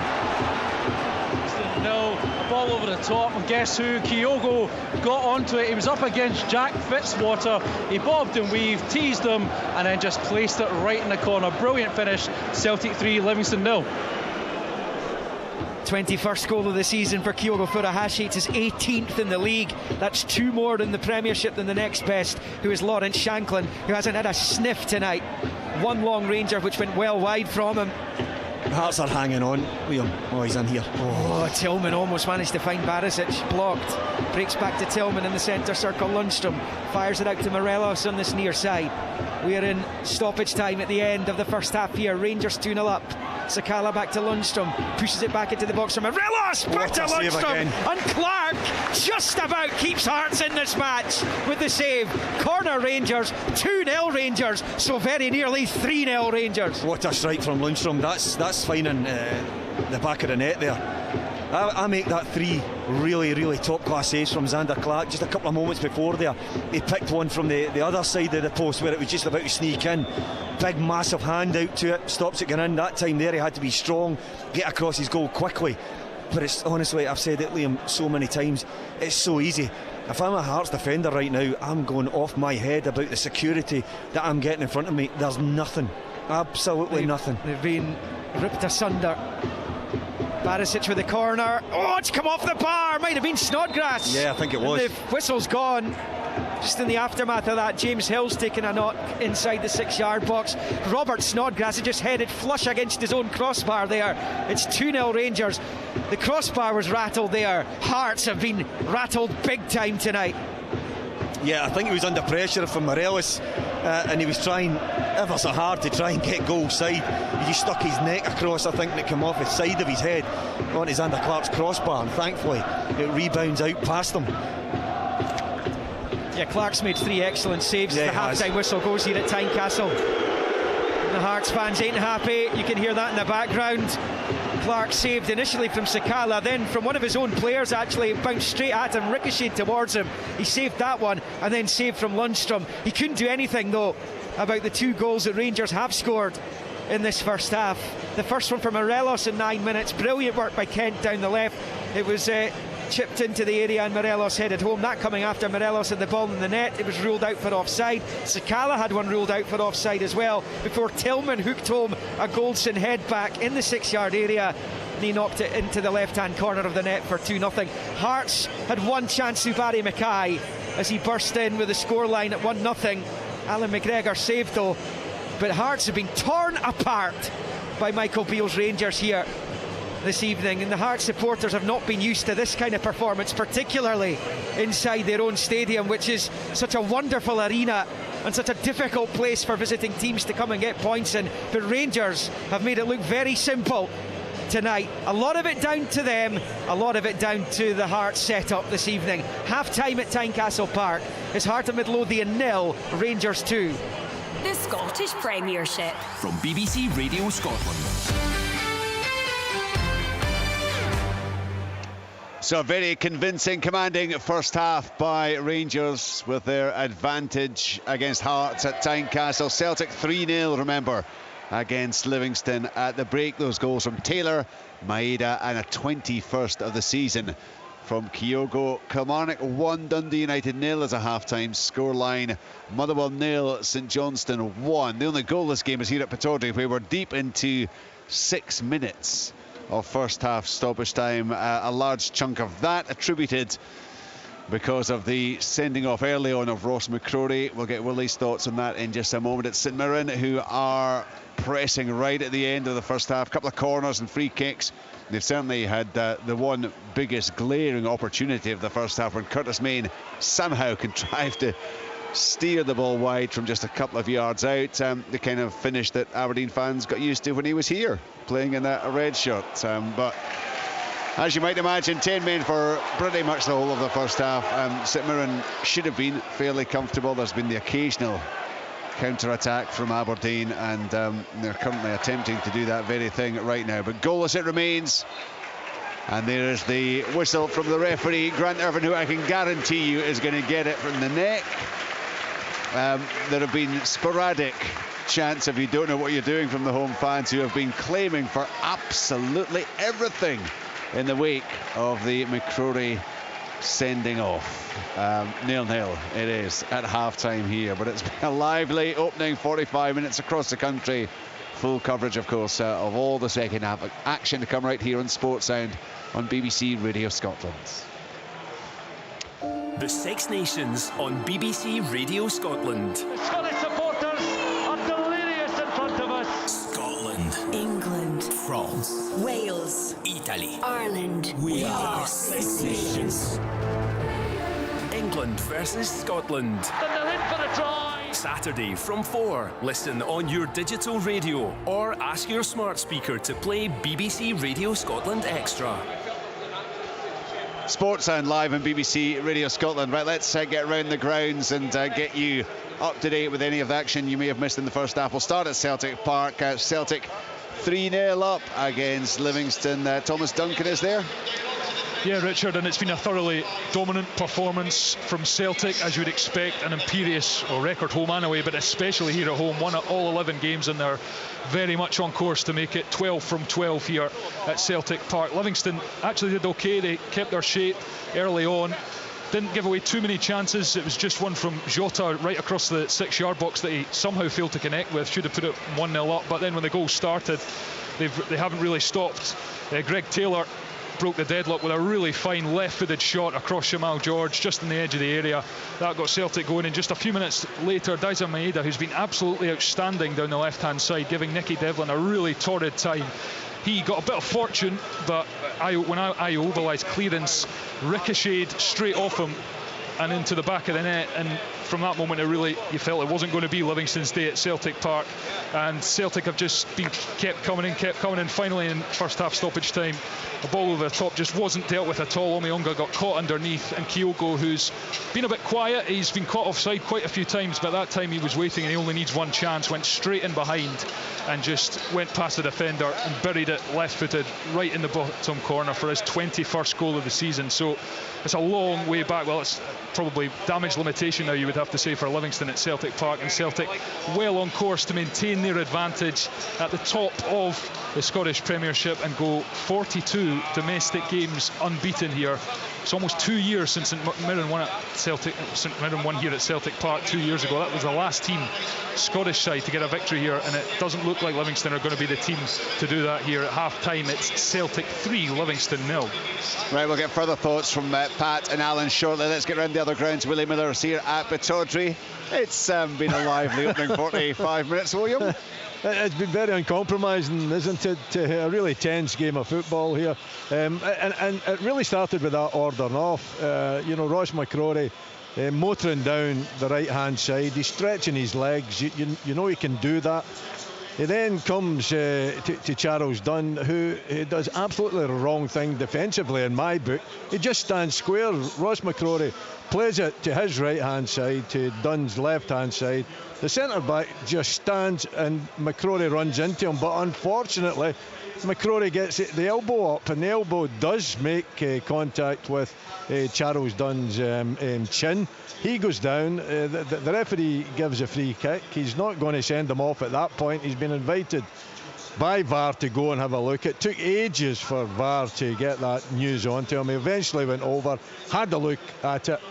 Yes, the elbow was up, and yes, it did hit Charles Dunn, so he was ordered off. The players went ballistic, the fans too, because they thought that Charles Dunn had actually impeded Ross McCrory, but that wasn't the case, and the Aberdeen player went off. So when you think it can't get any bad, it certainly does for the Dons. But to be fair on them, they've adjusted and went to a 4-4-1 formation, and they've dealt, mostly very well with whatever St Mirren could throw at them, and that's what St Mirren have done. Unfortunately, from their point of view, they get any wide there, just throw it into the box, sling it into the box, and Matty Pollock and Angus MacDonald's dealt extremely well with everything put into the box. That one big chance that you mentioned, O'Hara down the left-hand side, cut it back. There was Curtis Main. He's sliding towards the ball. I don't actually know why he's sliding. He gets his contact, but it just dribbles by the far post. It should have ended up in the back of the net. That's the biggest chance of the first half. It went a begging. That's why at half-time here at Pittodrie, it's 0-0. Right, just one thought, Willie, on the sending off. I know Liam said it was controversial, stuff he'd been reading online. I think he probably follows a lot of Aberdeen influenced sites and accounts. Purely unbiased from your point of view, Red, or not? I would give you an unbiased opinion. It was one of these ones, Richard, that I thought Charles Dunn has done absolutely the wrong thing there. He's just stood, he's tried to impede Ross McCrory. There's no doubt about that. He's tried to stop his run. McCrory plays it down the outside of him. But unfortunately, McCrory, as he challenges with Charles Dunn, it does bring his arm up. It's an unnatural position, and it knocks Charles Dunn in the chin. So I think it's an ordering off. I can understand why the fans didn't think so, and they were so angry about it, and the Aberdeen players as well, because Dunn is trying to impede McCrory. But you raise your arms, you raise your elbow, there's only one result, and you get sent off. 10-man Aberdeen, but they're certainly battling, no question about that, in this first half. Can St Mirren find enough in the second to make their superiority count? Goalless here then, not goalless though at Rugby Park. Kerdy Nidsan, bit of drama there as well. Absolutely. Kilmarnock 1, Dundee United 0, and it's all been about one man here at Rugby Park this evening. Killie winger Danny Armstrong. He's absolutely tormented Dundee United down their left-hand side, putting in tees and corners and crosses, and most importantly and most significantly of all, crashing a wonderful left foot shot into the top right-hand corner of Mark Birgitti's goal to get Kilmarnock into a thoroughly deserved lead. Credit too to 18-year-old Luke Chambers, on loan from Liverpool, making his Killie debut. It was his assist. It could all have been so different though, with Armstrong, the villain this time, pulling Scott McMahon's jersey in the box to give Dundee United a penalty when it was still 0-0. Up steps Stephen Fletcher, left-footed, decent enough penalty, but Sam Walker, back in goal tonight, threw himself to his right to palm the ball away, keep Killie level and give them a platform from which to build. Killie clearly have been the better team. They've had the better chances, one in particular when Rory McKenzie was clean through on goal but was denied by the outstretched Birighitti. So Dundee United have a lot to do in the second half. They trail by 1-0 in the basement battle. Well, we touched earlier on that wonderful Kilmarnock home record, just the 3 home defeats all season long to Celtic, Livingston and Rangers. They've certainly had to rely on Sam Walker with a penalty save. But my goodness, what a goal, what an important goal that could be for Daniel Armstrong, his 9th of the campaign. Just 1 goal separating the sides, and Lanarkshire as well at Fir Park. Motherwell against St Johnstone with Jane. Motherwell 0, St Johnstone 1 here. Motherwell's woes continuous. St Johnstone were really quick out the traps, scoring just after 4 minutes in this one. Terrific play from Nicky Clark, who of course was clear to play after that red card was successfully appealed against. He kept the ball really well in the area. A lovely lay-off to Dre Wright, who was bursting up the right-hand wing. He had all the time in the world to fire in low past Liam Kelly to put the visitors 1-0 up. And from that moment on, well, St Johnstone, they looked really lively. Good play all round, all over the park, to be honest with you, and that Clark and May partnership really links up so well, doesn't it? Both have come ever so close. Motherwell had the odd chance too. Ollie Crankshaw shot from about 20 yards out, but it was an easy save in the end for Remy Matthews. And new boy Jack Atkinson had an effort that was well blocked towards the end of the first half. There was a potential penalty for Motherwell. It was checked by VAR as Daniel Phillips brought down Crankshaw. VAR said no after that check. St Johnstone manager Callum Davison will absolutely be delighted with these sides' first half performance. As I say, they looked lively, they had plenty of possession, and they are certainly carving out lots of chances. Motherwell have not been quite as at it as the visitors here. One of the 2 bright spells really, as I talked about, but not really threatening too much. Better required from them in the second half. I would suggest more of the same from a St Johnstone point of view as the second 45-minute looms. I would imagine their manager at half-time, as I say, will be very happy indeed. It's Motherwell 0, St Johnstone 1. Thank you, Shane. Let's quickly get back to the guys at Celtic Park, then live online commentary. Remember, bbc.co.uk/Sports Scotland. Pat Bonner 3-0 and cruising. Very much so. Total control from the first minute. They created lots of balls across the 6-yard box, cutbacks and so on, and Livingston defenders got themselves in good positions to clear that, but eventually then they got their goal. It was only going to be a matter of time, Richard, because they had so much dominance in the game. Their sharpness, their passing ability, and I was just saying in commentary, if they give the ball away now, they actually get frustrated with each other, which is a great sign. They don't accept giving the ball away, and every single one of them are playing at a very high level. Livingston's going to be a long night for them. They have to start the second half probably again in the same vein, trying to defend, but if they lose in their goal, it could go to any score here, because they're really on top of the game, and no doubt Celtic will change players and bring new players on also. So sadly, Alan, from David Martindale's point of view, the various ticks that he was looking for have not transpired this evening. No, they've not, Richard, and for 25 minutes they were holding a good shape, but Celtic still had chances. You'll see Jota misses an absolute sitter from 2 yards and it's flashed across from Maeda. Maeda's been exceptional, Taylor's been brilliant, Celtic have been relentless, and it's now damage limitation for Livingston in the second half. Maybe if you can get Newbley on, give him a bit of run, bit of time, because he's not played for a while. That's going to be about the pluses for Livingston tonight, because Celtic have been brilliant. Guys, we're going to have to let you go. I know that they're about to go and get themselves sorted out, so if you do want to hear live second half commentary from that one. Celtic against Livingston with Thomas Duncan, Pat Bonner and Alan Preston. You'll get it now online at bbc.co.uk/sports-scotland. Here on Sportsound and BBC Radio Scotland, well, we've still got a few minutes left of the half-time interval up at Tawdry because there were 6 minutes of stoppage time. No doubt the big talking point for many fans, and I'm certainly getting plenty of texts from Don's fans, friends who are either here at the game or who are listening in or watching back home. You're never going to convince a large section of the Aberdeen fans that it was a sending off. Got to say, for me, Willie, it was a sending off all day long. And I said to you immediately, because I noticed at the incident. You did. I wasn't as certain, Richard, I must admit, and simply because, you know, Charles Dunn was intent in impeding Ross McCrory, and that's where the mitigation in my mind came in. But the arm was up and hit his chin, so I think the referee marginally got it right. Right, while we await the teams here, the teams are back out at Tynecastle, and that's where our live second half commentary is coming from. It's all about Rangers in the first half, certainly with Morelos and Tillman getting the goals that have put them in command. 2-0 it is for the visitors as we return to Neil McCann and Liam McLeod. Double change for Hearts at the start of the second half, understandably so, given the way they were run ragged in that opening 45 minutes. Brian McLaughlin. Yeah, Garankuol, the 45 minutes that passed him by, he's off. James Hill is also off.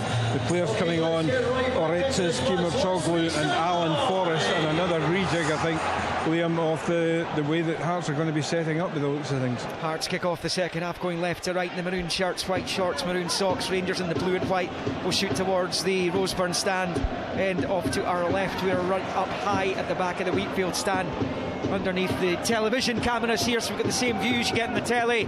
The dugout's over on the far side in front of the main stand as Toby Civic picks up, and Hearts give it away. It was a problem throughout that opening 48 minutes as it was with the injury time. It's blocked on this near side. Alan Forrest trying to keep it in play just on the pitch. He can't quite do that, and it's out for a Rangers throw-in on this near side. Neil McCann, those changes by Robbie Nielsen, you have to say he had to do something. Yeah, I think he could have removed one or two others as well, given the first half performance, Liam. But what had to be addressed is getting somebody in there beside Robert Snodgrass. Keogh is a recognised midfielder, and I think he needed help because the centre backs, the space in front was so open for them. They had no protection whatsoever. They've gone with Ginnelly's pace up top. Shankly just dropped in behind him because he's clever, he can do that. Option to go long, but I tell you, Barry Mackay needs to get himself in the game. Liam, he really does. A suggestion there, it's the Carabin pull back with Cochrane, but Barry Mackay is lucky he's still on the pitch for me because he's been a passenger, Liam. And I think Robbie had to shuffle the pack, get some personnel changes there, just adapt the shape back to something that they look comfortable, because they were very uncomfortable in that 45 minutes. Clark in goal then for Hearts. It's that back three of Civic, Rowles and Kingsley, with Cochrane playing over on that left hand side, more of a back four I suppose in the second half. Forrest down the right hand side, Mackay down the left, Keogh, Matsoglu and Snodgrass in the middle. Here comes Forrest with Shankland, Ginnelly up front. Forrest with a really good ball. Mackay pulls it back, Shankland's header breaks back to Forrest, who clatters it off the post, and that's going to go out of play on this near side. I think eventually the flag's gone up actually on this near side, has it? I think he's Forrest. Yeah, I think he's flagging at Forrest is offside. He's got it pointed at the corner line, the corner quadrant at the moment, the linesman. But anyway, it's going to be a Rangers ball. As it came back to Alan Forrest there, he booted it back off the post. Very tight angle for him to try and score from there, but it looked like a really promising opening there when it dropped to Mackay on the left hand side of the Rangers 6-yard box. Yeah, well, a couple of times the Hearts have already breached the midfield and the fullbacks in particular of Rangers, so clearly that substitution, the reshuffle, probably impetus tactically from Hearts has had an impact on the game already in the second half. Rangers with the ball down that right hand side, breaks to Kent now. Morelos, who finds Kent, he's driving forward, down he goes. I think that's a dive. Is that a penalty or a dive? John Beaton's pointed to the spot. Rangers have a penalty. My thoughts are that I think Kent plays for it. He crumbles. Whether it kicks Cochrane, I'm not sure. It's very close. and I can't see from up here whether there's contact, but Kent knows it's coming. He knows he's going to win the race. It's a lovely little weighted pass where he knows it's taken Cochrane out the equation in terms of getting the first touch to it. But as Kent sees him coming, because Cochrane's putting the afterburns on to try and recover it, he takes a touch and then he goes down. I thought he collapsed his legs. Well, the VAR check is underway at the moment. James Tavernier's waiting to take. He scored from the spot at the weekend against St Johnstone, and he's waiting for official confirmation that this is indeed a penalty kick which could put this game beyond Hearts' reach. You would think it would do if he converts it, if it's given, if it survives the check. Yeah, I'm looking at Cochrane's reaction. He went over immediately and said, look, I stopped. And whether Kent generates the contact, I don't know, but I'm looking at Cochrane. He sort of stopped it, but he's remonstrating with Lundstrom there, pleading his innocence. It was a great piece of play again. That overlapping run has killed Hearts today on so many occasions. Still we wait. Still they go over at Kevin Clancy's, the VAR HQ, watching this. Will it be a Rangers penalty? John Beaton's still waiting down there. Again, it's taking a substantial length of time for them to come to the final decision here. They've been awarded 8 penalties this season, Rangers, before this one. Tavernier's taken all of them, scoring 7. He only failed once in the 4-1 win over Aberdeen at Ibrox in October. It's taken a long time, Liam. I would just wonder whether he can't make up his mind. I think John Beaton will probably be asked to go and look at this, won't he? The amount of time it's taken, it must be some element of doubt in it. 50 minutes on the clock.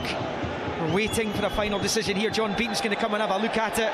He's going to come and have a look at it. Surprise, surprise. I'm hearing St Johnstone have been awarded a penalty as well. Perhaps Jane can quickly fill us in. Well, they're not been awarded a penalty. They've actually scored as Milker Harburg, who raced through. The ball was played over him. It wasn't dealt with at all by the Motherwell defence. Harburg raced through, finished off really, really well to beat Liam Kelly in the Motherwell goal. And the visitors, they're looking to end a miserable run, of course, Liam, and they look like they might be doing that this evening to go 2-0 up. OK, Jane, 2-0 to St Johnstone. John Beaton's had a look at it, and it will be... Yeah, yellow card for Kent.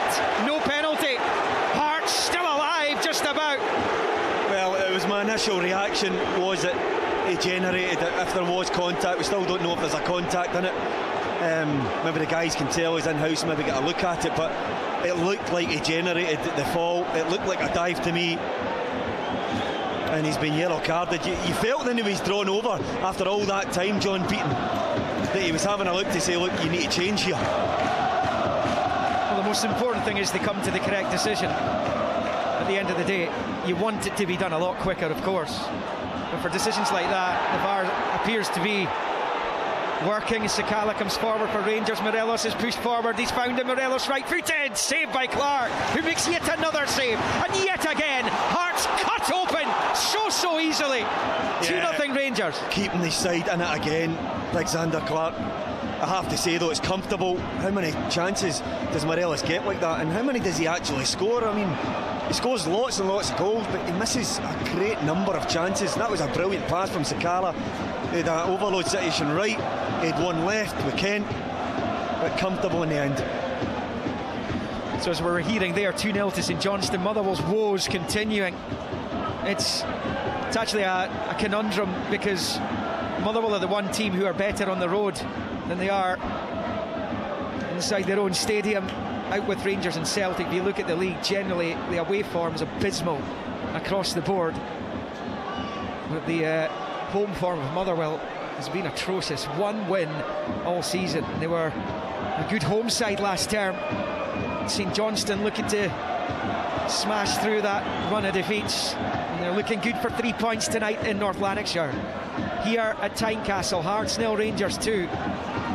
Liam, see, when we're talking about VAR, right, and I know it's going to rumble on, and that looks like it's been the correct decision, because Kent didn't put up much of a fight. This is what I mean about helping referees out wide. There isn't an ex-pro. I'm not saying because I've called that one right, and my initial feeling looking at it is that pros sometimes have a feeling about stuff.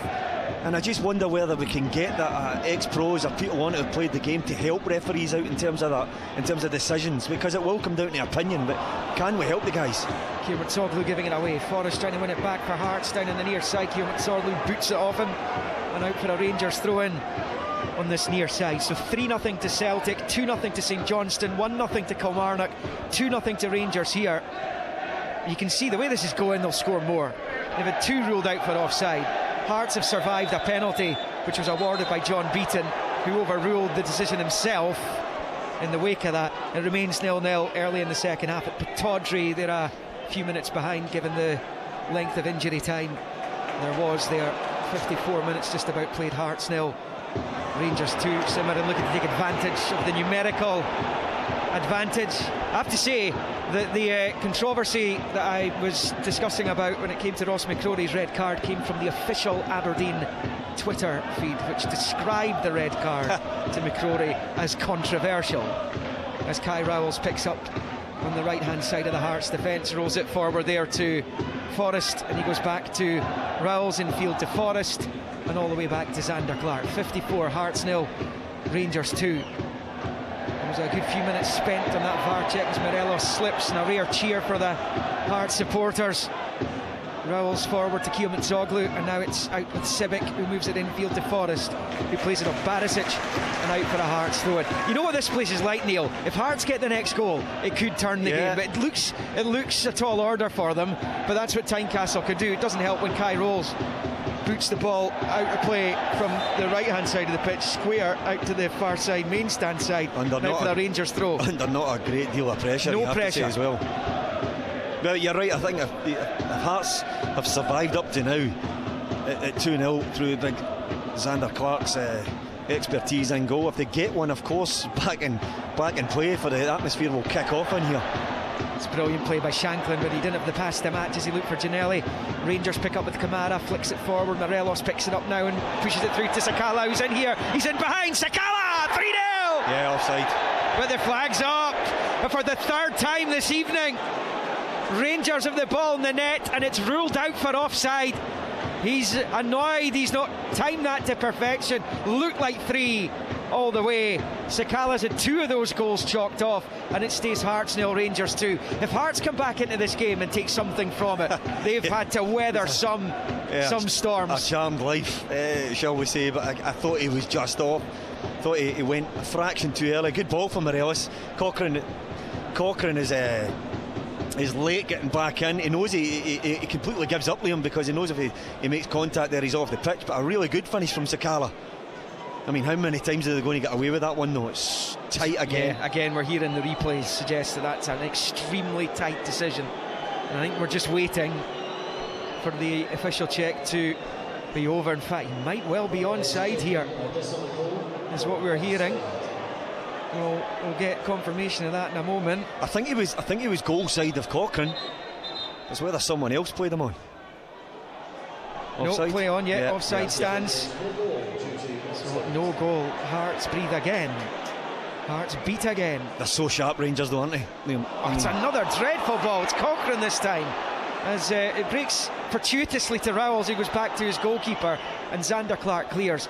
The Hearts goalkeeper's the only man getting pass marks in the home team tonight so far. Mackay over the top, though, up the other end towards Ginnelly. Controls, under pressure from Goldson, taking it out to that left-hand touchline. Goldson challenges him, and he goes out off Ginnelly and out for a throw-in to Rangers, level with their own 18-yard line on the far side. The Hearts fans irate about that. 57 on the clock. Hearts 0, Rangers 2. They just look spooked. Hearts players rushed, hurried in possession. Rangers look sharp. I think Rangers have made them look probably worse tonight because of how quickly they're moving the ball. They're running off the ball, has been excellent. Their intent to go in behind, really not giving the Hearts backline any time to settle whatsoever when Rangers are getting into good areas. So Celtic 3, Livingston 0. As another decision goes Rangers' way. Shanklin went down, throw in for Rangers. Tavernier takes it. Goalless Aberdeen. St Mirren the Dons down to 10. Kilmarnock 1-0 up on Dundee United. 2-0 St Johnstone at Fir Park. Won 3 of the last 4 at Fir Park actually, as Barisic picks up and plays it forward into the Hearts half for Kent. Back to Lundstrom, to Barisic, can't control. Out for the Hearts, throw-in 2 minutes shy of the hour mark here in the capital, with Rangers leading by 2-0. They've survived that penalty award. They've survived 2 offside decisions Rangers have scored from. Long ball for Hearts, comes all the way through to Alan McGregor. They've got to start working the Rangers goalkeeper, though it doesn't look likely just now. I know Forrest hit the post early in the second half, but they need to get their wide players engaged more, because right now they're non-existent. Connor Goldson's long ball, looking for Sakala, controls brilliantly. Sakala, he's up against Kingsley on the far side. Kingsley, and with a bit of help from Keo Mutsoglu, wins it back for Hearts, rolls it along the deck back to his keeper, and it's Clark who clears with the right foot into the Rangers half. Giannelli jumped but didn't make any contact. Goldson manages to get enough power in the header back to his goalkeeper, and it's in the gloves of McGregor, and it's 2-0 to Rangers. Let's go to Willie Miller at Pittodrie, watching 10-man Aberdeen taking on St Mirren. Yeah, Liam, the home side are putting up a good fight. You know, Evan went down to 10 men after 7 minutes. You would have thought that they would crumble, particularly on the back of recent results, but they haven't done that. They've showed a lot of fight, a lot of spirit, good organisation defensively, and dangerous on the break without really causing any major issues for St Mirren. The question for St Mirren is, do they have the quality to open up Aberdeen? They're well organised, 4-4-1, and so far they haven't shown that quality. 0-0 still. We're hearing that Sakala offside goal. It wasn't actually Sakala that was offside, it was in the previous phase of play, in the move. That's where the offside came from. And Kevin Clancy was hitting the rewind button as he watched that back at the VAR HQ, as Rangers get a goal kick, which McGregor will take. Played an hour at Tynecastle. There's been a goal at Pittodrie. We've just been speaking to Willie Miller. Let's go back to him. Well, it's a set piece, Liam, and it's a goal for St Mirren, and it's Curtis Main that gets a bullet header into the back of the net. Marcus Fraser with the free kick, almost like a corner kick. It's drilled in at the near post. There he is, Main to get the header on it. Joe Lewis, no chance whatsoever, nearly takes the net off as he bullets it into the back of the net to give St Mirren the lead. 1-0 here at Pittodrie to St Mirren. You'll have enjoyed that, the former Aberdeen striker Curtis Main. 1-0 St Mirren. Aberdeen's woes and problems continue to pile up.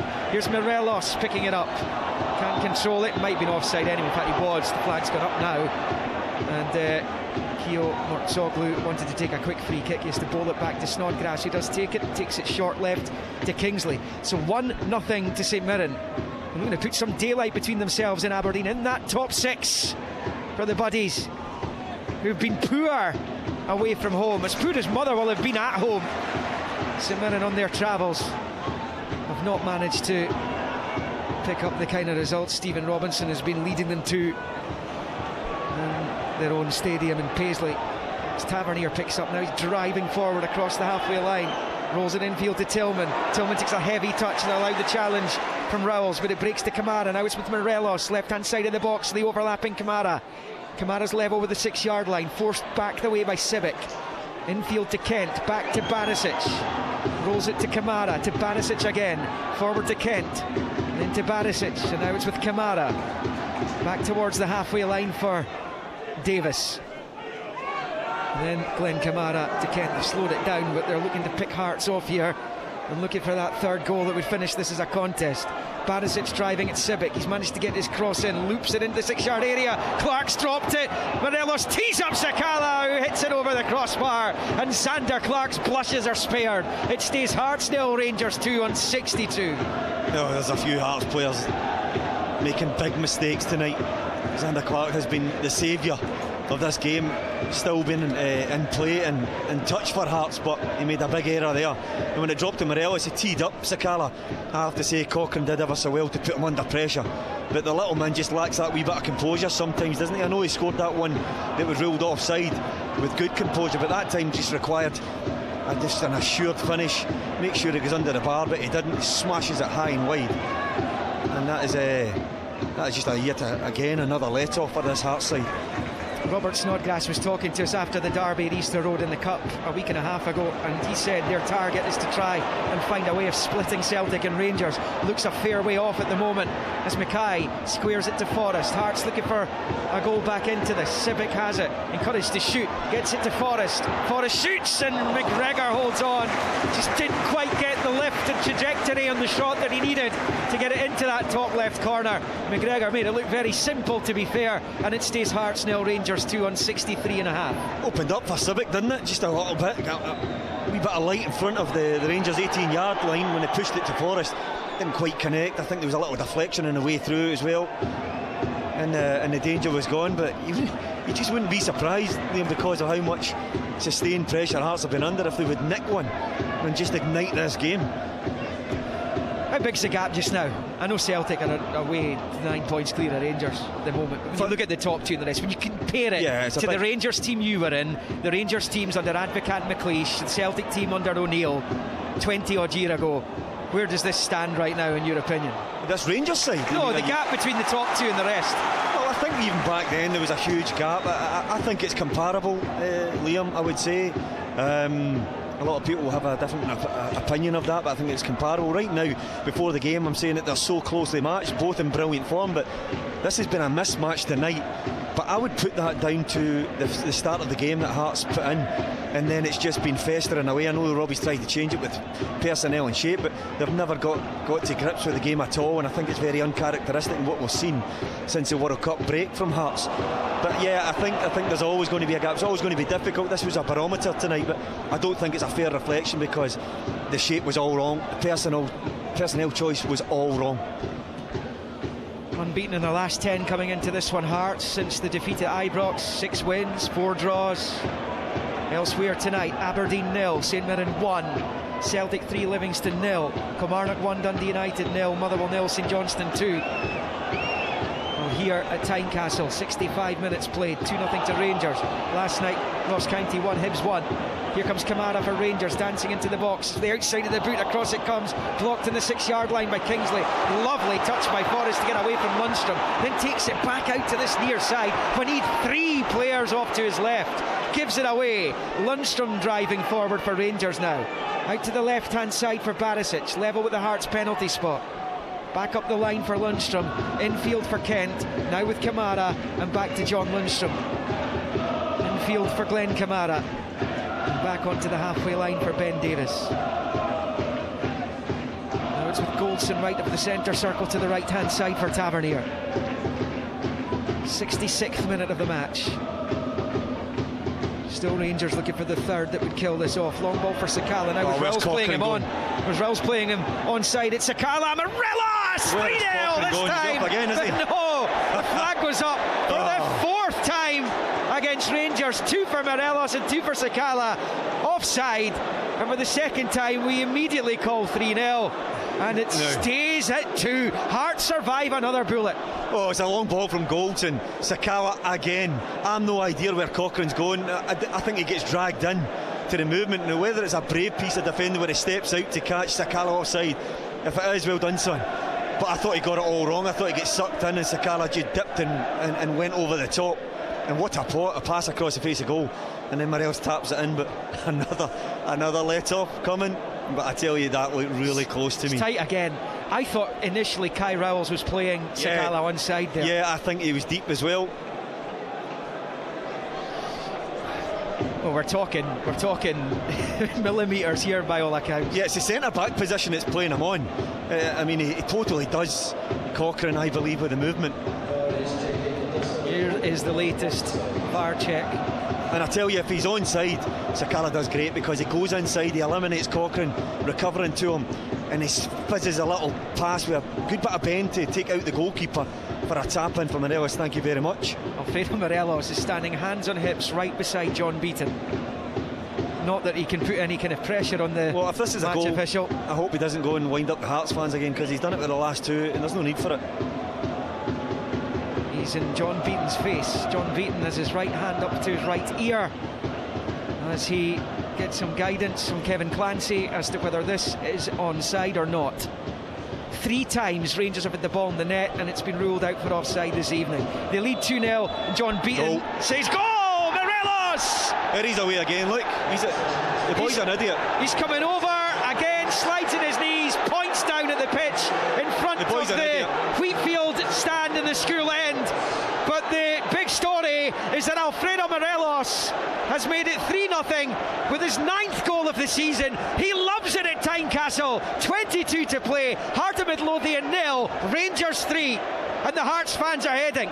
They're heading out. I just don't understand. Listen, he gets his goal, and I think he's been good tonight. Really good, his performance. But I don't know why he's doing that. He's just antagonising the Hearts fan. What's it take if somebody just take number of that and launching himself over the barriers? There's no need, does there? He's run past his own fans. Listen, maybe it's a bit strong to call him that, but there's no need for it. Honestly, I just don't see why he wants to do it. 3-0 to Rangers, and a lot of the Hearts fans have seen enough. A bitterly disappointing night for them as they head for the exits at Tynecastle. And the Rangers supporters celebrate. Let's go to Jane Lewis at Fir Park. Last we heard, 2-0 St Johnstone.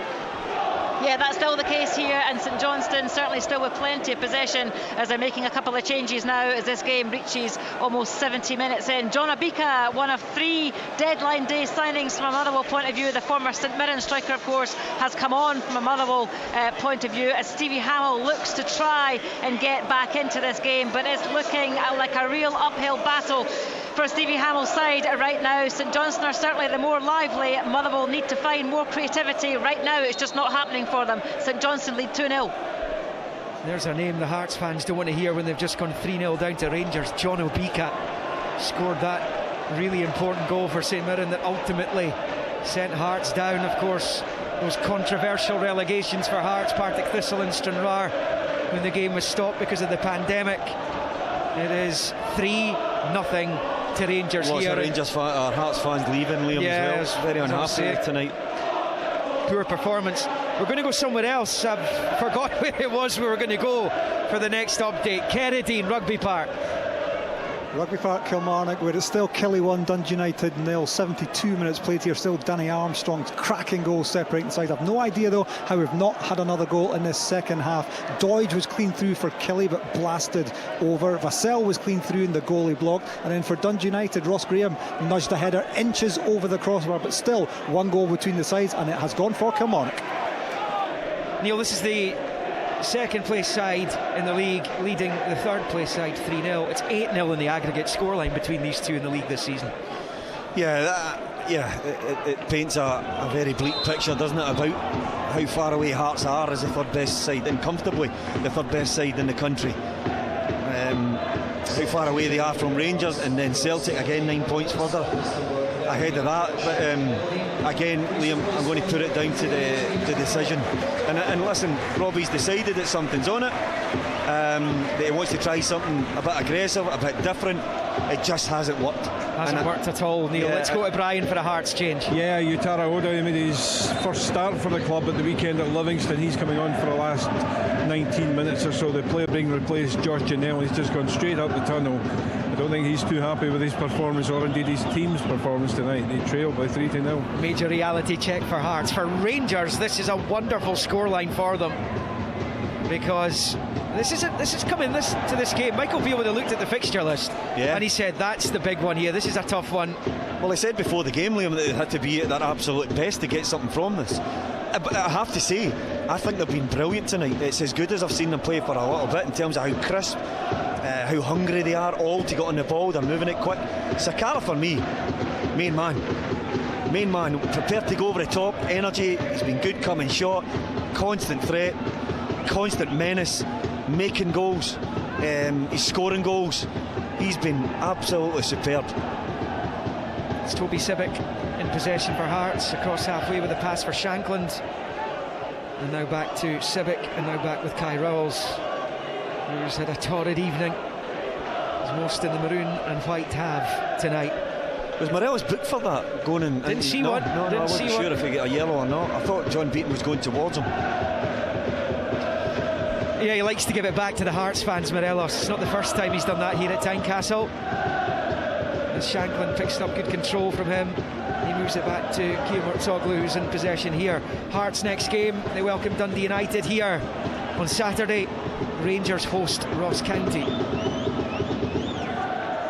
Full coverage of that coming up on Saturday. Championship action on Friday evening, Queen's Park, Ayr United on the BBC Scotland television channel.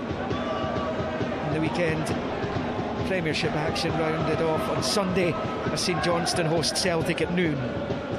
Toby Sibic for Hearts, down the line looking for Forrest. And it will break through the Barisic, he'll let it go behind for the goal kick. Sports Sound, BBC Radio Scotland Extra, 810 medium wave on digital and online at bbc.co.uk/Sports Scotland. Rangers on easy street here, 3-0 up against Hearts. There's a yellow card coming out here.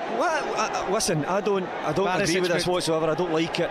There's been several players that have reacted to the Hearts fans, and I know we take stick as footballers and stuff like that, but Barisic has just booted the ball into the crowd there. Now, whether there's women, children, it's unacceptable. He's picked up a yellow card. No reason whatsoever for him to do it. It's stupid.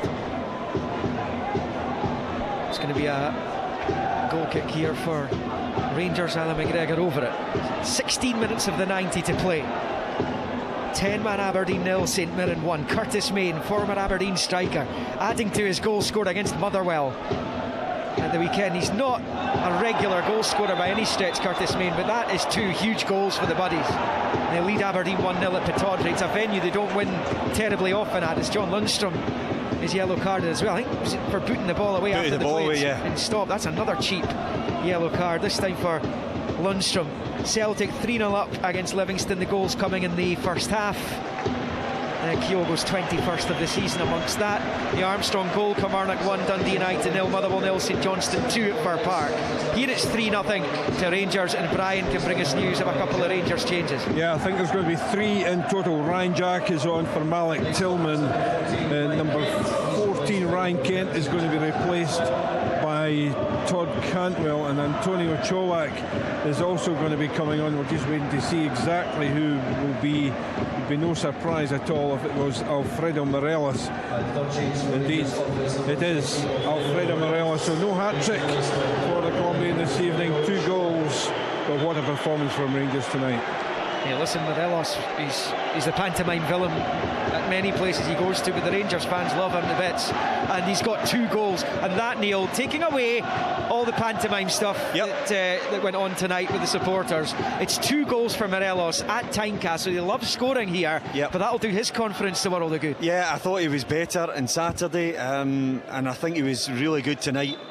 Take all that nonsense aside, you're right. If you just look at it as a performance from a Rangers player that has been out of sorts, and actually his attitude's been poor, I think he's been really good in respects tonight. Another couple of goals, could have had a hat-trick, but I think his performance has been excellent. Yes, Cholak comes on, and he scored twice here in the first half of Rangers' 4-0 win in the autumn.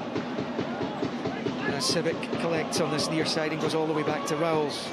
Todd Cantwell on, he's good pedigree. He's arrived from Norwich City. He's a former England under-21 international where he played alongside the likes of Ramsdale, Bellingham, Foden. A few of them a little bit younger than he is.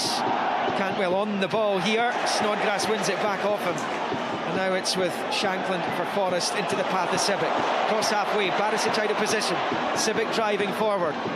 It's a good ball. Shanklin gets the touch, right footed. He puts it over. That has been the kind of chance that Lawrence Shanklin has been gobbling up this season, and he puts it over the bar into the Gorgie stand, and it stays on almost 77.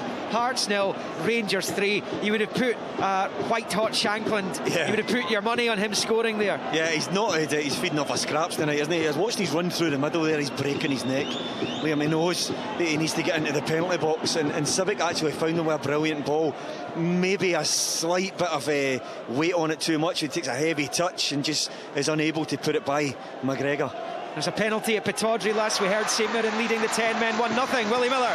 It's an equaliser for Aberdeen at Pittodrie here, Liam. It's Duke who makes one of his beeline runs, so direct, goes into the box, comes in contact with St Mirren defender, goes down. To be perfectly honest, we didn't think there was any contact, but we're quite far away. It went to VAR.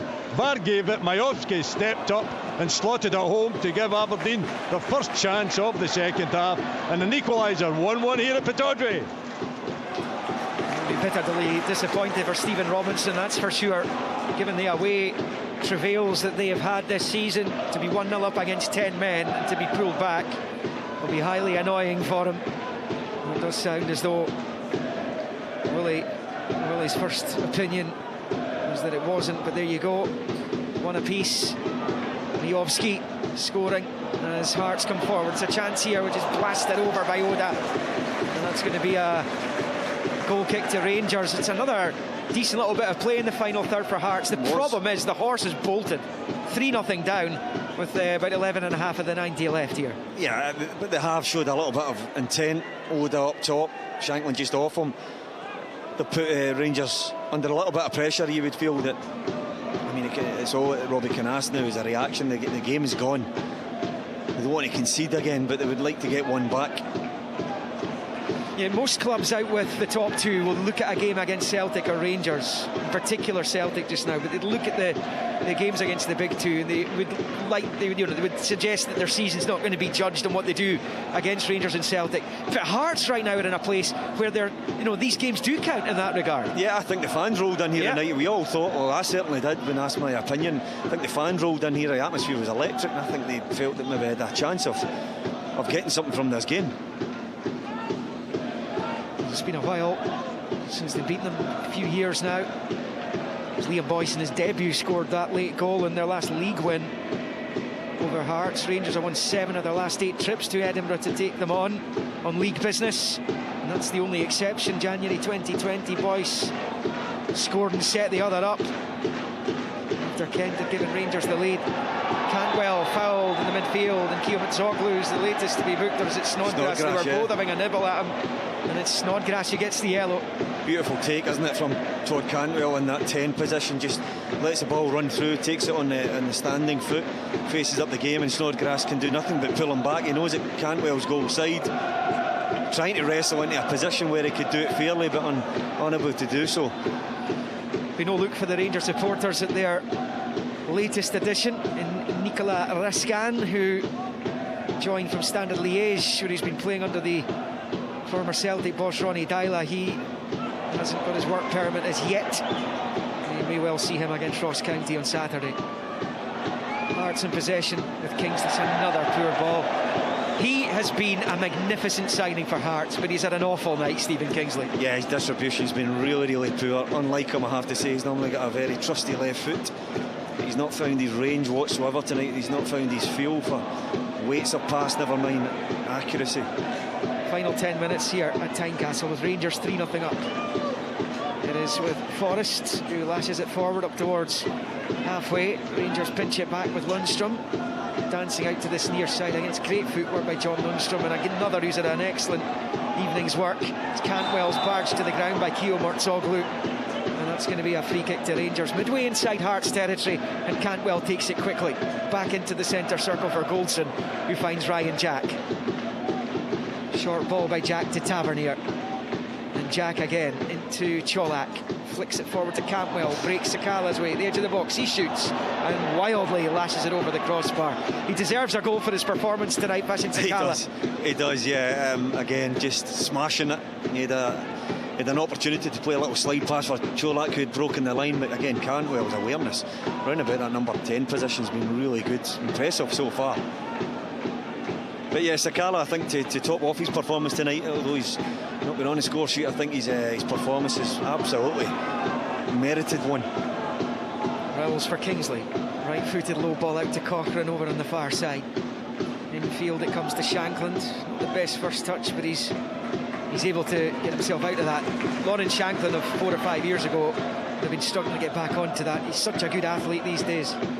As Forrest plays it forward to Oda, he knocks it back there to Kilmarnock. Oda there, who arrived Vissel Kobe, where he played with Celtic's new signing Kobayashi, and Iniesta, the veteran Spanish legend, Barcelona legend, who's still playing out there. It is Hearts in possession here with Mackay on 82.5 minutes. Mackay in field to Forrest. This pass forward cut out by Lundstrom, breaks back to Forrest. It's given Hearts a little bit of zip in the second half since coming on. He's in possession on that left-hand side. The challenge from Sakala comes off Forrest last and out for a Rangers throw-in. It's an evening to forget for Hearts, but the Rangers supporters will be delighted, the ones who are inside the stadium, to see this performance this evening. And you would have to say it's one of their best of the campaign. Yep, 82 minutes. I think they've been kept in tonight, because if they're not kept in, and none of them are leaving, I've been really enjoying the performance tonight, and I can actually see why, Liam. I think they've been very impressive, Rangers. Sakala off, right on, as Michael Beale makes his latest change with 7 minutes of the 90 remaining. 3-0 it is to Celtic, 1-1 at Pittodrie between 10-man Aberdeen and St Mirren. Still Kilmarnock 1-0 up in Dundee United, with St Johnstone 2-0 up at Motherwell. That game at Rugby Park is ginormous. Dundee United had a penalty saved earlier on, Stephen Fletcher, so his effort saved, and not long after that Danny Armstrong was giving Kilmarnock the lead. That's one of those 6-pointers at the bottom of the table, and Dundee United just cannot get a run of wins together. You look at the squad, you would think they're better value for the results that they're getting, as Jack rolls it out to Tavernier, infield to right, and then to Tavernier, and back the way it comes to Jack, infield to Lundstrom, and to Cholak, and to Lundstrom again. You can hear the olays from the visiting fans. It's always a depressing sound if you're a supporter of the opposition, as eventually it breaks down. Rowles goes back to his keeper, and Xander Clark clears his lines across halfway, where Davis prods it forward to Kamara, and now it's with Barisic. Barisic now to Cantwell. He's in a decent position attacking the Hearts box. Todd Cantwell on the right foot lays it back towards the penalty spot. Snodgrass will get it away to Mackay. Lovely touch away from Tavernier. Another goal at Pittodrie, Willie Miller. It's another goal for the visitors. St Mirren go 2-1 up, and who is it that gets it? Yes, Curtis Main, and what a magnificent strike from him, just on the edge of the penalty box. The ball came in from the right hand side. It looked as though there was no option for him to have the strike at goal. He took a little touch, he birrelled on it, and he drilled it into the far corner past Joe Lewis to give St Mirren that 2-1 lead, just as Aberdeen were looking as though they were back in the game, looking as though they were going to cause St Mirren problems. Curtis Main has struck again. Double for Main, and problems for Barry Robson, the interim manager, in his first game in charge, having had a brief spell in that position last term. 2-1 St Mirren. In for the Hearts corner, it's McGregor who clears inside his own box as it came through to him on the 6-yard line. Hearts have it on the left hand side. Kilmarnock for Shanklin, plays it off Tavernier, and then it's rifled clear. Comes all the way through to Xander Clark. But in the final 5 minutes of the 90 here, Hearts 0, Rangers 3. There's been lots of good performances tonight by Rangers players, Liam. I think Kamara's looked like a Rolls Royce in the middle of the park. He's been smooth in possession, he's looked lively, he's looked quick and sharp. I think Davis has been excellent as well, left side of defence. He's starting to look really comfortable in the heart of that defence for Rangers. Goldson for so long has struggled to have a partnership back, which he enjoyed a couple of seasons ago. But I think Davis is now getting a run of games under his belt. He's starting to look the part. You forget about Tom Lawrence as well. He's nowhere to be seen still. Here comes Kamara driving forward, rolls it to the right for Cholak, takes a touch, hits it with the right foot, saved by Clark at his near post, and it stays at 3 on 86.5. He's kept it respectable, Liam. I mean, he's what, 4 or 5 saves now, where it's it could have got a bit embarrassing into the scoreline. I know it's his job and that's what he's paid to do, but he's had some super stops tonight. That's 4 or 5 certainly, and the 3 in the first half were all excellent. A big switch out towards Toby Sibbett. He's going to get onto it here. Right hand side of the Rangers box. Little dink back looking for Forrest. It's a big claim for handball against Connor Goldson, which John Beaton doesn't agree with, and the Rangers defender comes away with it and rolls it down the left for Cantwell. Will it get brought back? Not at the moment. It's Cantwell rolling it into the box. Goldson's there and he hits it towards goal, blocked by Cochrane and behind for the corner. That would have certainly rubbed salt in the wound. Yeah, it takes a really heavy hit as well from Snodgrass, who's breaking his neck to make the block. He takes a left foot shot, and I thought it came off his boot and maybe it rolled up onto his hand. They're checking for the penalty up the other end here. Again, I'm not sure if it does, but it looked like it came up off his touch. It took a poor touch, and I thought it just brushed the bottom of his forearm maybe. I thought they would go back and have a look at it. Well, it does hit his hand apparently, so here we go again.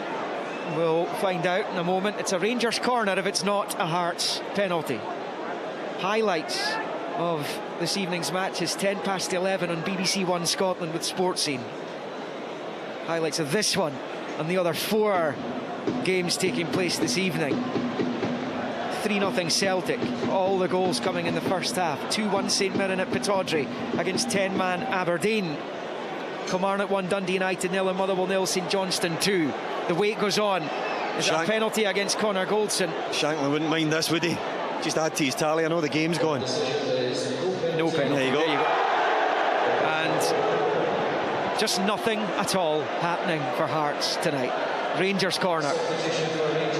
As Rangers make another change, John Lundstrom's going to get his leave of absence here, and Alex Lowry, I think a lot of the Rangers supporters want to see getting a little bit more action in the first team. He could have gone out on loan yesterday, and he's going to come on for the closing couple of minutes. In fact, we're just about to go into the 90th minute here, with Rangers leading by 3-0, and on comes Lowry, Neil.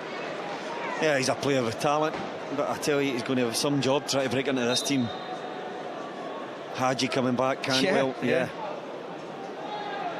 Barisic for the outswinging corner. It goes over Shankland's head, breaks to Goldson, and Clark tips it over his bar. Well, I mean, it's almost like vintage Craig Gordon at times tonight from Zander Clark. He's had one mistake when he dropped the ball earlier in the second half, but it's another save, this time to deny Connor Goldson. Yeah, Connor Goldson, he gets it on the way down. It's really hard for him to generate power, but nonetheless, he did so. And there was big Zander again with another good stop.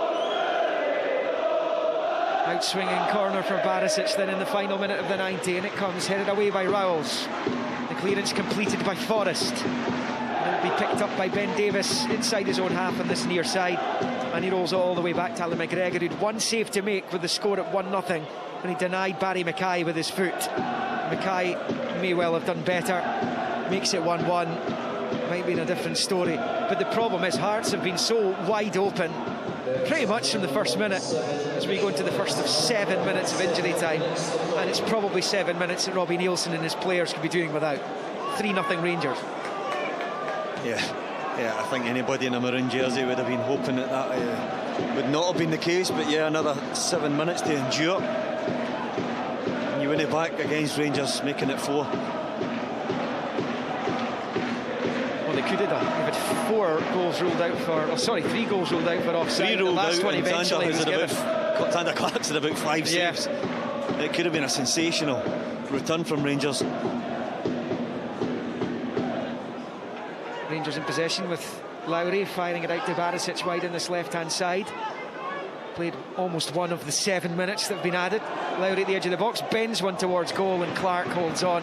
That's a much more comfortable save, and it stays at Hearts 0, Rangers 3. So easy again though, isn't it? Ball into Lowry, nowhere anybody near him whatsoever. He's allowed to turn, size up the goal.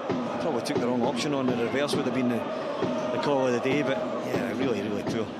Rangers have been excellent tonight. Hearts though, haven't helped themselves.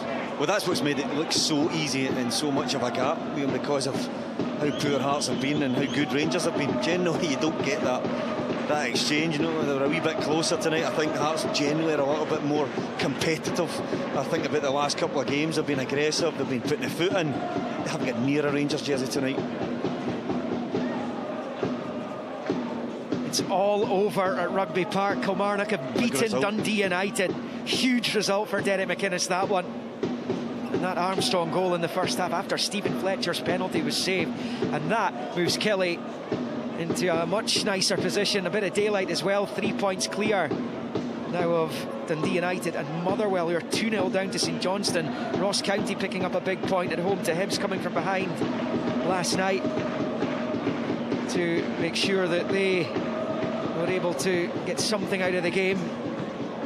And suddenly it's Dundee United and Motherwell stuck on that 20-point mark at the bottom of the Premiership. St Mirren 2-1 up. Top 6 St Mirren at Pittodrie against bottom 6 Aberdeen, who are in the doldrums. Worst week of their history And it's not getting any better tonight. St Mirren very close now to a big victory in a rare away when they've lost 6 of their last 8 on the road. And they don't win at Pittodrie terribly often either.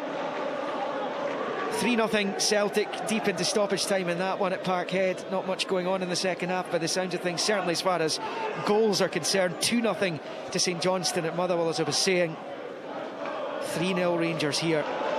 And we've played now 3 of the 7 minutes that John Beaton added on at the end, but loads of empty maroon seats now around the stadium as St Johnstone close out that 2-0 victory against Motherwell at Fir Park. Wright and Hallberg either side of half-time. Motherwell 0, St Johnstone 2. Remember, reaction to come from all this evening's matches in Sports Sound once we're all done here. It's all over at Celtic Park as well. 3-0 to the champions, Taylor, Maida and Furuhashi in the first half. 3-0 against Livingston, whose recent run comes to an end, having been unbeaten in 6 going into that one.